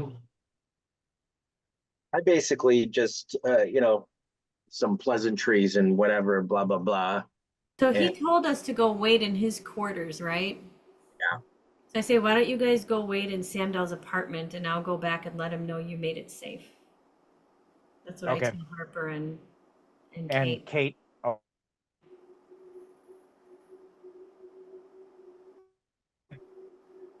Okay. Okay. So, Stendhal, what are you doing? I'm going to start heading out back to my quarters because I figure that that's where they're headed. All right. You see that the Queen's lady walks up to you, and she says, "Captain Thacker, the lady would like to see you in her chamber." Ooh. Okay. Am I going to get All right. yelled at? You see she just looks, and she like leads you forward. All right. I go, shit. How do I tell everybody else? All right. So I'm gonna go back in the room so I can like say goodnight to people and Okay. not just disappear from the room. Okay. That's fine. I'll come back to you. Let me just do Samdal for a minute. Yeah. Well, that way you can just say like, Yeah. "Wait I 1 just wanna minute, go wait sit in to- my place." That's why I was just letting you know where I was. Oh, gotcha. Okay. Yeah. Okay. I Oh, follow her. all right. So Samdal tells you he's got to go talk to the Queen. All right. All right. And I let him know Kate and Harper are back and we'll wait. I just saw TJ's comment. Yeah. All right. You see the Queen says, "Samdal, close the door." All right. I do. She says, she goes, I must admit that was impressive. You handled the High Council very well. Thank you. Just no, thank you. I appreciate your effort. You seem to have grown quite accustomed to this to public speaking and to handling politics. Well, I have come a long way, but I'm not so sure about that. I unfortunately I mostly speak my mind. She says, I do have a concern though, that you yourself will be personally handling the Attons. Is there not a captain or someone else that you can delegate this task to? I wish that you would stay focused on the finding the source of the assassins that tried to kill my son. Yes, I absolutely know that that is the case, but I am not going to send soldiers uh, that are probably not going to make it back. We can't afford to lose anybody right now, and I'm almost positive I'll make it back. So, And it might be probably related anyway. and we could probably just transport there with the wizards. He says, very well, but I do wish to know, what do you know? Have you learned anything yet on who these attackers were that attacked Christopher?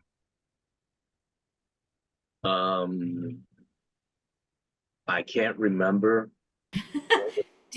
So we learned that they are probably creatures from one of the books that was stolen from the Staff and Sky.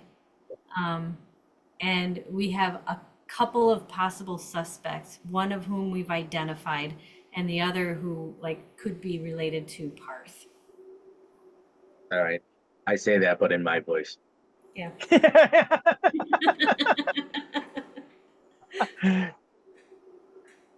And she says, if Parth a hand in trying to assassinate my son, then they will pay. And I don't care what the price. I'll make them pay. I know that open war would be detrimental to the realm, but we cannot let an attempt on the crown prince's life stand. We must show strength, otherwise we are weak. But we have to be sure first. Yeah, I will collect as much evidence as I can. And I will not let anything happen to Christopher. She says, their young emperor is almost Christopher's age. It's in two of the greatest kingdoms of the realm have such young leaders sitting on the throne. Do we know who's coming to the festival? We do not know. I know that their young emperor is not allowed to leave their golden city, is what they call it. He's not allowed to leave the palace even. Well, I have a lot of animosity towards. Wait, I wouldn't know that. I've got a problem with Perth mostly because of what they did in the war, and they took the side of the Mad Mage. So I think me and all of my companions have a little hard on for him. And she says, yes, well, their new emperor is supposedly going to lead them into the light and away from the darkness. But I do not believe this is so. We'll see. I'm skeptical at best. Okay. And I still have a problem with Blore and Anselm, and that just something is wrong. something is off. And I have to talk to my companions. We can to see if we can do something about it. Jesus. Very good. All right. All right. One more day. I'll come back. Wait. One more thing. One more day. That's what I tell them. One more day. One more day in the tower, sequestered here. Well, she didn't even stay the whole full day. This isn't still the same day. Do you Like, want she her to already- stay one more day after today? Is that what you're saying? That's what I'm saying. I just need more time to collect evidence and try and stop who's ever trying to hurt the prince or the Well, what's your charisma? 72.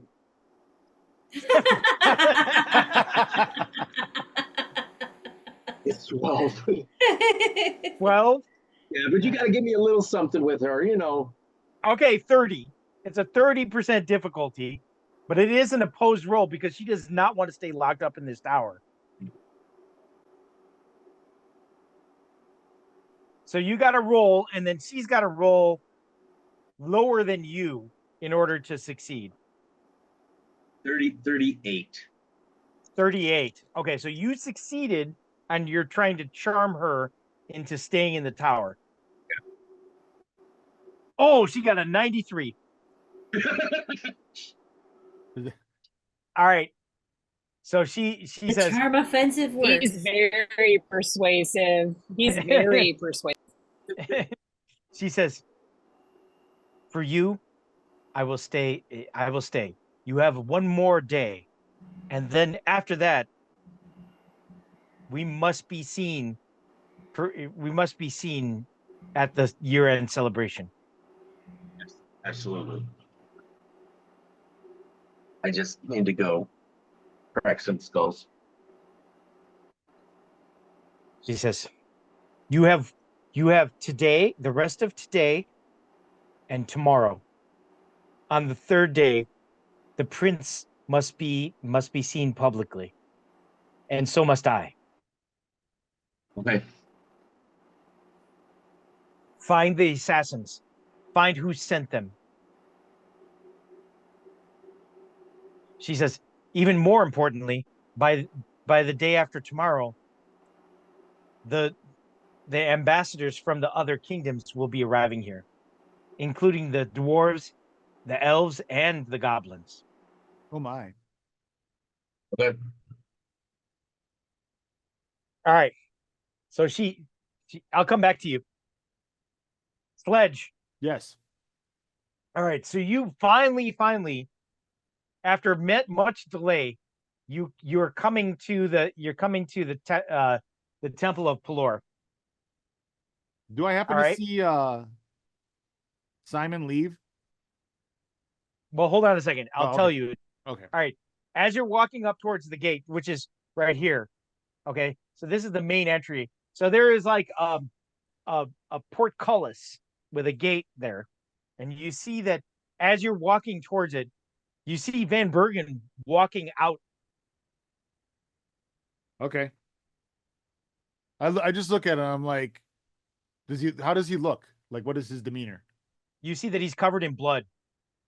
Oh no. I'm like, are you all right? All right. You see, he looks at you and he goes, I am fine. And he I'm like- kind of like shambles his way past you. I'm like, what happened? I kind of put my hand on him. I'm like, what happened? Are you okay? You see, he looks at you and he goes, do not touch me. He goes, tell your friends. Tell your friends. Cromwell will meet with them 2 nights hence. Nights. Where? Under the bridge. They know the place. All right. I'm like, You see that the Whose blood cleric is that's that? with you, the cleric that's with you is like, who is that man? like he's someone we saw in I the would call cemetery. him a friend. I'm like, first of all, he's not my friend. I go, but All right. You see, he kind of like Van Bergen's walking away. is there a trail of blood from where he's coming from? Oh yeah. I'm like, perhaps we should- right up to the temple stairs. You see that the cleric that's with you runs up towards the temple, and he's like, no, no, no, no. He like runs over to the temple. I'm gonna try to keep up with him. All right, you follow him, and you see that there are 3 dead clerics laying on the floor. You see that their heads have been smashed. They should have just let him pray. It's actually great for us because it gives plausible deniability. Huh? I didn't understand what you said, TJ. I'm sorry. Plausible deniability, like Oh. we didn't have anything to do with it, Yeah. except that you asked the guy if he was okay. Well, I His asked the way person- out, Well, like he was your old friend or something. he's covered in blood. I have to show concern Yeah, if I'm but walking you into a be thing. like, "What are you doing? Why are you covered in blood?" I didn't get that criminal. chance. You can do whatever you want. Let him play his character. All right. You see that there are 3 dead clerics laying on the floor in the Temple of Pelor.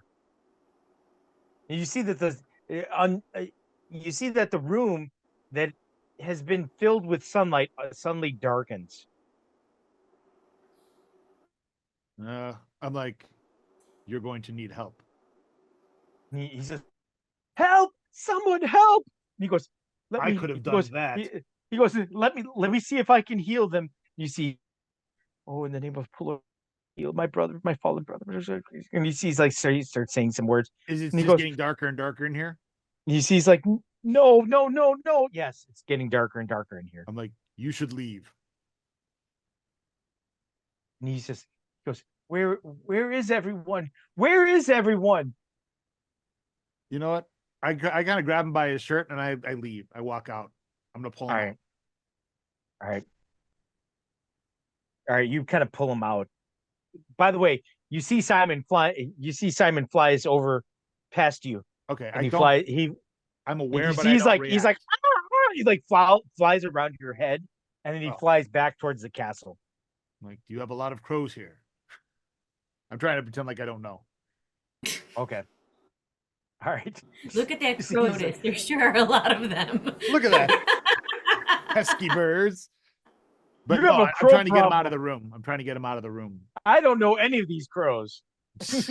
Or that bloody guy. All right. You get him out. You see that there are a couple of other clerics that come running up, and you see that also running up is Sir Ambrose, the paladin. Right. I kind of put my hand back to like tell them to stop. All right. Sir Ambrose goes, "What is this? What happened?" I'm like, something just left here killing your clerics, and something else is coming. I don't think you want to go in there. And he says, "Who killed our brothers?" All right. You see I'm like, that follow the trail of blood. the cleric that you said you talked to Uh-huh. tells Sir Ambrose, he says he was big and he dressed in dark colors. He had a strange walk. He goes, he must have been powerful to overpower 3 of our brothers without almost any wounds. He looked like he was unharmed, but he was covered in our brother's blood. And he goes, I will find this man and I will kill him. Revenge in the name of Pelor. And he goes, I look who will inside. Can I still see inside? Is it still like is it getting darker and darker? It's getting darker everywhere. The sun is going down. So Oh, yeah. I thought it was magical. Oh, it definitely had a magical aura in the temple. Oh, okay. Here it's getting darker at night, but in there it almost like unnaturally dark. Okay, so there was. Okay. Yeah, I'm like, for sure. take caution But it when is you go in getting your- darker. It is getting darker in the temple though too. All right. I tell him, I'm like, take caution if you enter. And he says, the temple. He goes, dang. He puts his sword away and he goes, the temple must be secured in the name of Pelor. I'm like, I will go get the guard. He goes, the city watch is useless. Don't even bother. He goes, we shall handle this ourselves. He goes, go and tell your captain that he is no longer welcome here. I'm like, are we not supposed to be all on the same team? Is this not supposed to be a community? Let him Says, help you. My brothers, he goes, my brothers are dead. The City Watch does nothing to They protect just died 10 the seconds ago. brothers of Pelor. I'm like, your prejudice is misguiding you, but I will let them know. He says, be gone with you and all of your kin. I kind of shoot him a look. He says, he goes, brothers, we must cast a blessing upon the temple to make sure that it is still sanctified. And he goes, and we must bury our dead. He goes, we will find the perpetrator of this evil another day. But I swear by Pelor that we will. I'm gonna head back to the castle, or that's where I think everybody is, right? All right. You see that the cleric that you talked to all the way down, and he says, I apologize, my brother. And he goes, may the light of Pelor ever be shining upon you. I know that you are not involved in this. I put my hand He on goes- his shoulder. No, I just listened to him. He says, once Sir Ambrose has a moment to collect himself, please come back, and please bring your friends. We need all the help that we can get right now. Strange. So he's like a Almost- legit. Yeah, that's how many. He's a acolyte. real follower. But some Pelor. of them aren't. Yeah, I'm surprised you are not the leader. And I just kind of pat him on the shoulder and I leave. Okay. All right. So you guys all meet back in Samdal's chambers. All right. We're just gonna we'll fast forward. Simon flies in and says, oh my God. Van Bergen crushed all of their heads. It was crazy. He did it with his bare hands. He doesn't even use weapons. He just clubbed them to death and then crushed their heads with his bare hands. And he said Cromwell will meet with us in 2 days. I'm like, we got to Under get the rid bridge. of this guy. He can't just be wandering around the city. He's We don't know killing that yet. guard. And I'm back now. So right, I'm there. but I thought that he said that to the crow. Oh, he said it to you? He said it. He said it to both. Yeah, the crow He's- heard it too. He said it to Simon too, because Van Bergen speaks Crow. Right. Hold on a second. Did you see TJ's message? Yeah. This is why I'm like, why would you want to watch that? Unless you think you can stop it. So he's So is wait, Sledge back or no? Sledge is back. Yeah, Okay. So you know, everyone is together. And Right. TJ, if you want to try and talk, you can do that, or you can text. I have the text open. Okay. So so I let them know that we need to meet. That Cromwell wants to meet in 2 days under the bridge. and But- in 2 days he'll be even stronger. right, The I was gonna moon say will be it sounds like fuller, he's preparing for something. and he'll suppose. be basically unstoppable. And this Van Bergen guy's gotta go. Well, yeah, we need to kill them all. I'm like, I don't know if we should wait. I'm like, that just gives him more time. Well, I'm not upset that he crushed 2 or 3 skulls of Pelor. There like, are a few there mean, that you are know, still good. I think that there's evil that's taken over the temple, but I don't think everybody there is aware of I think they're what's all going under some on. sort of, yeah, they're just following their religion more than their common sense. And I think they need saving as much as every saving from whatever's happening there. Where's this kid that you released? Does anybody know? Yeah, did he Has ever show made it up? here yet? He never appeared. Uh-oh. I say he could be anywhere, but the way they have those children is concerning. They're under some sort of spell, and I believe the quill, the ink, and the book have something to do with it. Well, we're gonna have to get it to Leopold then. I just don't think we should leave it with Leopold. I No. think it would be dangerous to have it out of control. Okay. But let's find out if that book is one of the missing books. Okay. So Did do you we open it want to and- go to Leopold right now? Or do we want to go hunt down Van Bergen? That could be But I don't know, man. looking think- for a needle in a haystack right now. He might not be inside somewhere. Like Simon might be able to spot him. Well, we from know the where he side and stays. Tell us where he is. We could He's always not go back to staying. the, I mean, he might have gone back to the cemetery now. I that we think keep that's the a where he'd guards be. there. Yeah. I think that's where he'd be. But what do we want to do next? Do we want to go to Leopold or do we want to hunt this guy down? Let's go to Staff and Sky, and after that, we'll go to the cemetery and just see if anything is going on there. I don't think we should talk to him anymore. I think that's past. Yeah. He doesn't seem like a bad guy. He's very sad about something. I think he's torn between his old humanity and what he is now. But he is what he is now. Yeah. He wasn't torn enough not to murder a bunch of Yeah, people. he had no problem fucking snapping those Yeah. guys' heads. Yeah, but I murder people too, so I can't really, Yeah, but they're all bad.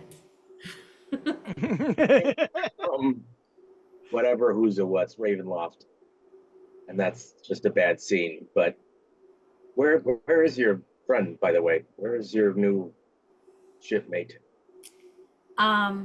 He was hunting down some leads. Okay. Do we keep other people away from that bridge? Should we warn It's them? still not to go there? daytime, right? Like, is it Oh, yeah, actually it's- getting to be night? It's afternoon now. Well, It's like- afternoon, right? It's not night. it's the sun is going down. It's sunset. It's I like mean, late. this meeting was like at noon, and then all of a sudden it's like 8 o'clock at night. No. I said it's late afternoon. Yeah, the Okay. sun's That's not just going 8 down. o'clock at night. 5 o'clock at night. 3, But 4. it's the end of the year, so the sun is going down early. Earlier. Okay. That makes sense. All right, so should we go see if they know anything about this thing? Yeah, let's get over there and see if it's their book, or see if they can at least tell us what it is. All right, I think we should all stick together though, because I I get think tired. we should too. At this point, Oh, yeah, no, they're people they're eating. gunning for us. So I also tell them what the fucking dude said, that we're not welcome and that oh, did he? they're Was- they're gonna deal with things on their own. I also explained the amount of treasure we found in the head cleric's chambers. See, now this makes me wonder, like, what was Van Bergen doing there? Why are they accumulating all this? I think Not Van Bergen was once Everybody with in the Lord. temple, what's going on? That's why these 3 priests confronted him. And that's why I think some of the people there are also victims, not just the children. Yeah, I And think And also, did my sister have a guard when she came? Like, she's not just walking the streets like with her maid, right? Yeah, no, Okay. she had somebody with her. Yeah. All right. I'm like, because please at least take me seriously. Like, I've seen enough shit and I've never asked her to have a guard before. Yeah, no, she's got a guard with her. Okay, good. All right, let's All right. go to the Staff and Sky then. All right. So you're gonna go to the Order of the Staff and Sky then? Yeah. All right. As the sun sets over the city, you see that the city, usually like since the war, things start to like calm down quite a bit after sunset. Not so now. People are already getting ready for the big celebration. So everywhere you go, you see that there are banners and flags, and there's already fire. People are already shooting off fireworks. There are people who already have they have scarecrows sitting out on their decks, out in front of their doorways. Mhm. They're like there's all of this kind of different. There's jack-o'-lanterns being carved. There's lots of music and celebration, and it's just there's a very good lively air in the whole city. You see that there's a group of gnomes that are like they're dancing and playing gnome children that are playing some kind of game that involves a little kind of like bell that they run around and they drop in the and then they all have to run at it and one grabs it and throws it and tries to hit the other kids with it. All right. So I look at them longingly, missing my little gnome friend. Aw. all right. So I'm back. you make your way down to the Tower of the Staff and Sky, and you get there, and you see that there's actually quite a few other wizards that are there, some magic users that are there. So the last few times you've come to the tower, it's been basic Leopold and Mud, be a one or two people, but you see that also you see Aujit is there, and you see that she's there with Leopold. Oh, wow. Mud's not around right now. Okay. Whose see internet that is unstable, mine or yours? It must be yours. Oh, I'm not getting any notifications here. He okay. probably sees us walk in the front door and is like, "Oh shit!" If we're not We waking could him see up, both of them, Aujit and Leopold. She used to live in the Tower of the Magi, so she might actually have seen this book before if it's not one of the stolen ones. All right. Oh, Ajit, we have questions. All right. Leopold says, good. He goes, have you found our missing books yet? Possibly. Have you made any progress since we talked earlier today? Yes. Remember Yeah. I had like the rearranging of the thinking? Yes, I have quite a bit. Okay. Well, and we have some interesting news too. I think we should share ours first. It's tangible. He says, are you sure? Okay. Are we in private, Keith? Yes. Are we making a Well, moment? it's well, by the way, Harper comes with you on this. Yeah. But are we like in a private room? We're not like out in an open library or something. No, you're in a private room. Okay. Who's got the book? TJ? Kate? Kate does. Yeah. Okay. So she said she. All right.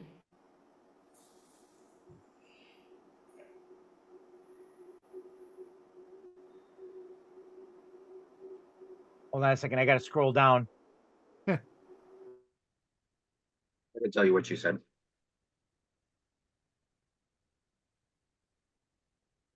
Okay. Take out the book and show him. Okay. You see, he looks at it and he goes, no. He goes, cover it now. All right. So I cover it. This was in the Temple of Pelor. And he goes, no. He goes, this is a book of transcribing. He goes, whatever is on the other side is watching.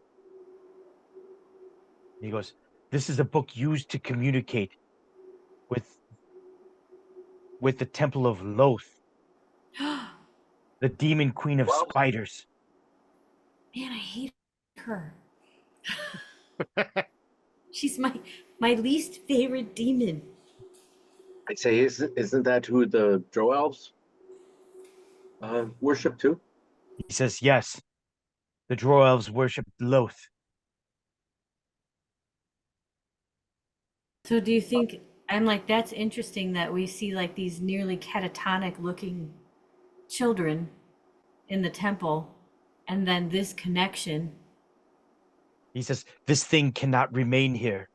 But what He can we goes, do with it? Where should it be? Should we it should destroy be it? it should be destroyed. He goes, it may give you some insight. I don't know if this thing would be in the Temple of Pelor, but it may give you some insight, but at great risk. There may be someone watching from the other side. It's usually used to communicate over long distances. Someone would use a special ink and would write the book, and then the response is written in its partner a long distance away. Huh. So the book might have information in it, what Yes, they've written. yes, the communication does stay in the book. But if you But open it, someone could potentially see you or see yes, your mind. yes, Which one? either potentially. Do He you goes, have and something that can block vision? if you write in the book, then you will be seen. And I say, I mean, I have this ring that was given to me by the Queen of the Elves that closes my mind off, even to her. I'm like, would something says- like this protect a he says- person's mind? He says, perhaps. And he goes, and perhaps Mud's ring, if Mud were here. Where is he? He says, he left with Damodar. He said that he had some business to attend to. That's ominous. Yeah, I'm like, He did not say what.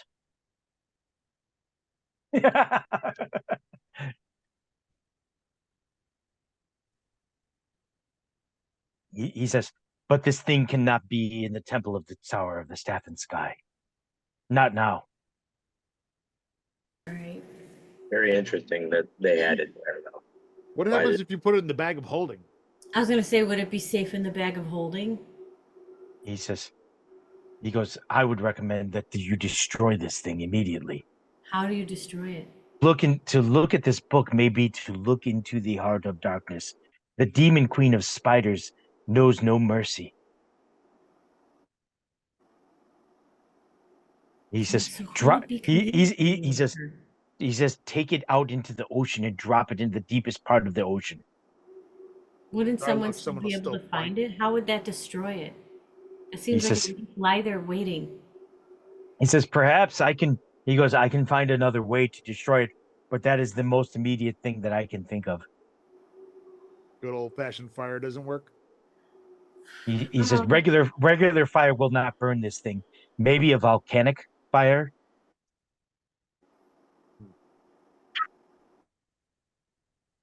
He says, There's why a would he says why would this be in the Temple of Pelor though? It probably has to That's do with my the kids. biggest. That's the biggest question. When I was leaving, the temple was turning dark, unnaturally dark, but only inside. My guess is Cromwell was coming. He says, who is Cromwell? No, I explained everything to him earlier in the day. To Leopold? It Oh, was oh, part right, of that's right. informing his research. That's right. So So he he knows everything. I was like, I'm like, He all said- right, so tell me what you found out then, because we don't know why it was in the Temple of Pelor, but maybe we can learn something from what you learned. he says, I learned much. He goes, thanks to your help and to Aujit's. And he goes, this may take a moment for some telling. And as he talks, you realize that you're almost entranced by his speech. And you realize that you're like teleported. And you see things very vividly in your minds as he conveys this story to you. And he says, beyond the astral plane, far beyond the dreaming sea at the center of all things, lies the city of Meridian. In its core there resides the gears of fate, an immense grinding engine set into motion by the first gods, the lords of the sky. These gears twist and turn without ceasing, linking and altering the threads of time, space, gravity, matter, size, distance, magic, everything, and every being in it, even the gods of Mount Shea, the demons of the abyss, caught in its relentless cycle of destruction and rebirth, creation and dissolution. Souls fuel this infernal mechanism, drawn from the eternal struggle between good and evil, order and chaos.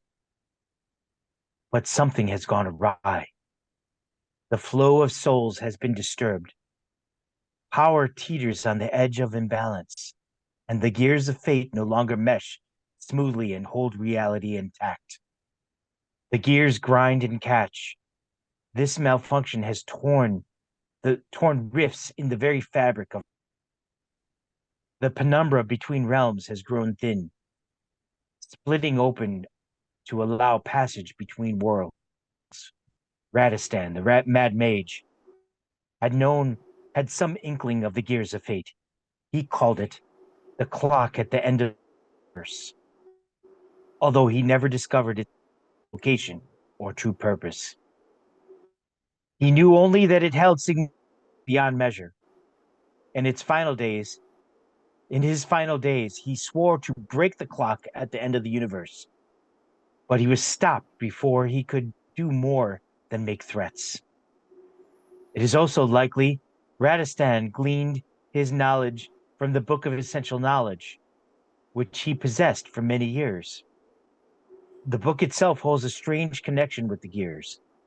It might have been this glimpse of a forbidden knowledge that drove him mad. Mortals are not meant to know such things. The master also understood the power of souls, which is why he forged the Soul Forge. In essence, the Soul Forge is a miniature version of the engine that drives the gears of fates. This taste of power might have driven him also to madness, severing him from his mind flayer kin and leading him to seek immortality as an Alhun. Throughout time, many others in the multiverse have caught fleeting glimpses of the secrets at the heart of creation. The founders of the Orders of Staff and Sky knew fragments of the puzzle, though few, if any, comprehended the whole. The order itself is named in honor of the first gods, the lords of the sky. By sheer chance, I have divined this knowledge from the Book of Essential Knowledge. Or perhaps the gears of fate themselves have turned to reveal this knowledge now, in the crucial moment, for the gears connect all things and make all things possible, holding the tapestry of reality together. But now, what's to be done with this knowledge? If the very fabric of reality is fraying, what will happen if it rips apart? And what will the gears of fate themselves? What if they continue to start and stop? What if they freeze in place forever? And how will this affect the multiverse and every soul living in it?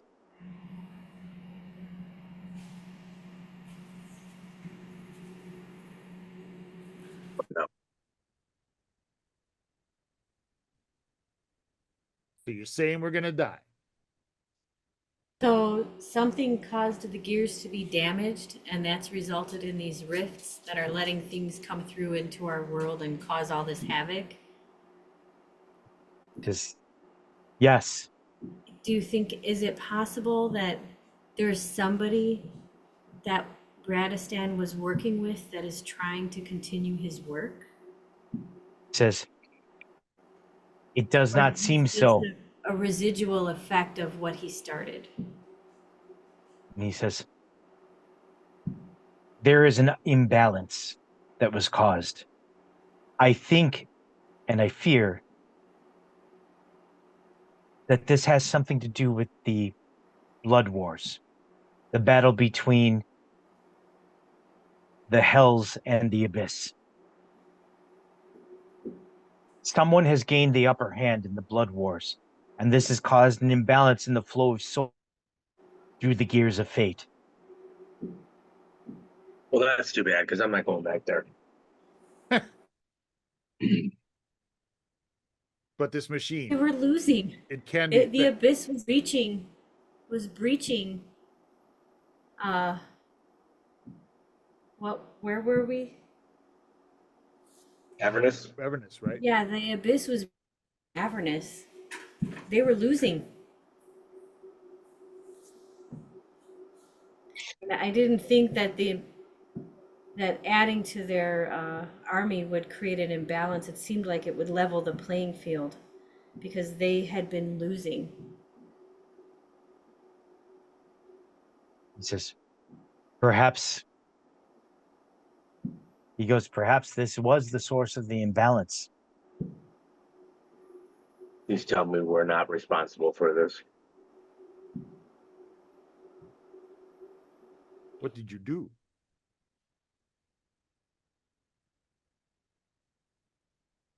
I'm He not doesn't say killing. it. I'm not going to hell to like kill the devil or anything. I'm just not. No, I'm out. Well, I'll throw the book in the ocean. I'll fight this guy. I'll fight that other guy. Yeah, no, I'm with you. I'll go to Parth and free slaves. I am not fighting no devil. I well, wonder what's his name is pissed at us for not fulfilling our promise. well, just not yet. He says, Leopold says, he says, it may not matter. The damage may already be done. He goes, the gears of fate have already malfunctioned to the point where the very fabric of reality may be tearing. He says, I do not know what the solution of this problem is. I can look further into the Book of Essential Knowledge, but I do risk madness if I do so. No, I don't want you to go mad. The book warns me to delve too deep into these questions, to ponder these questions too deeply, may result in my madness.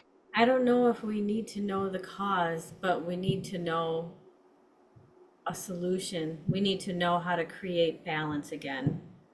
I don't know if the path to madness is looking into the cause.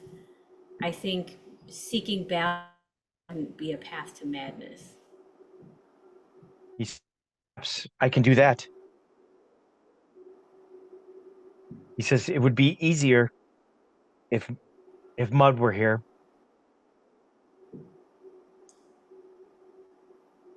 Yeah. Yeah. He says, hopefully he will return soon. Sorry, I got something in my eye. Mm-hmm. It's all right. You can admit it. You're crying.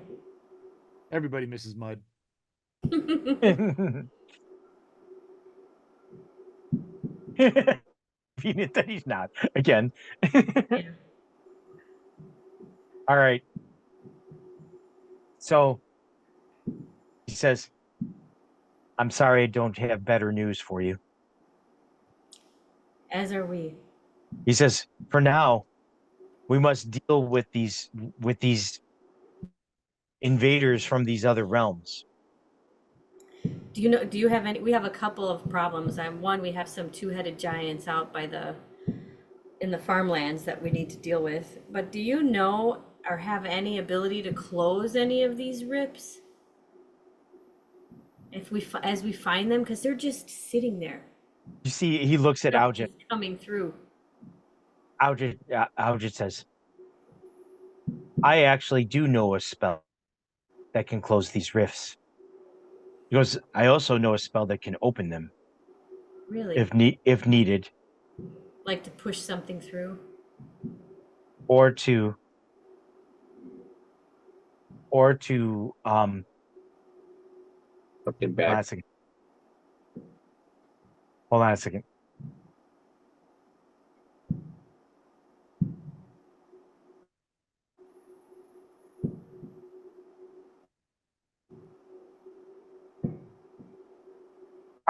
Sorry.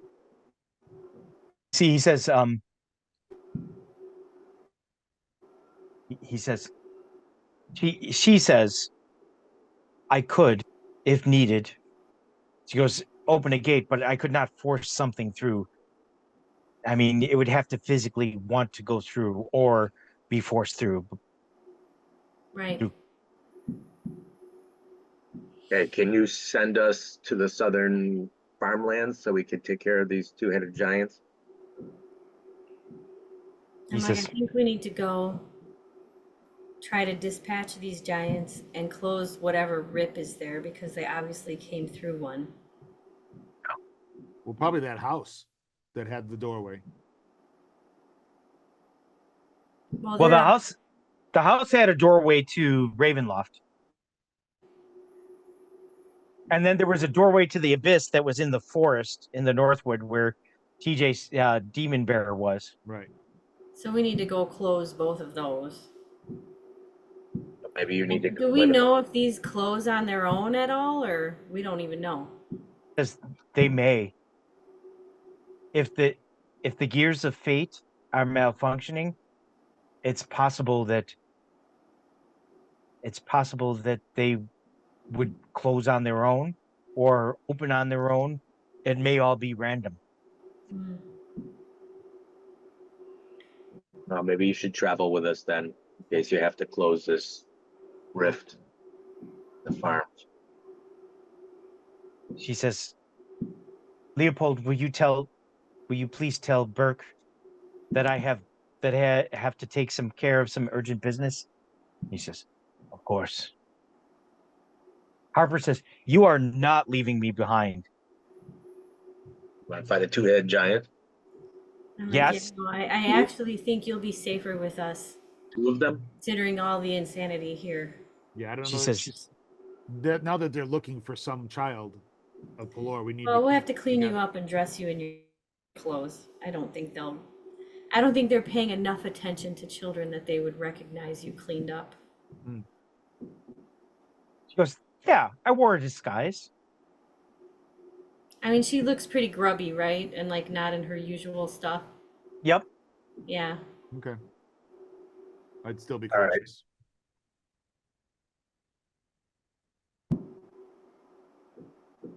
Are we ready now?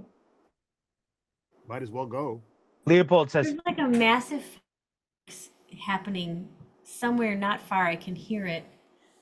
Massive what? yeah, fireworks show. Oh, I'd really? be out there to try and see some of it.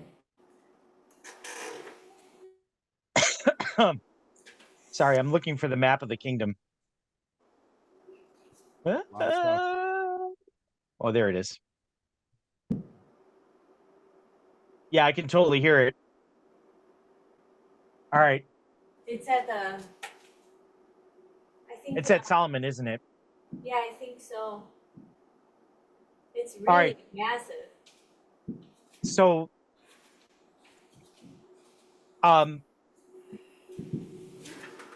Sam Dowell, the place that that they showed you was just south and east of Cornith, along the Willow River, kind of where the road the king turns away from the Willow River. Like so, it's this area.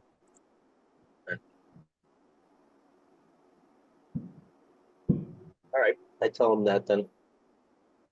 All right.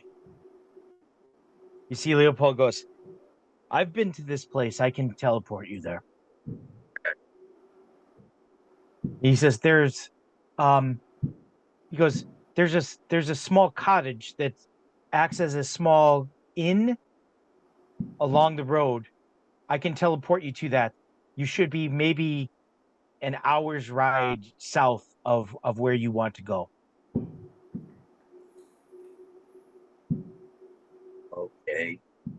That's not really there. He says, or 2 hour walk, since you have no horses.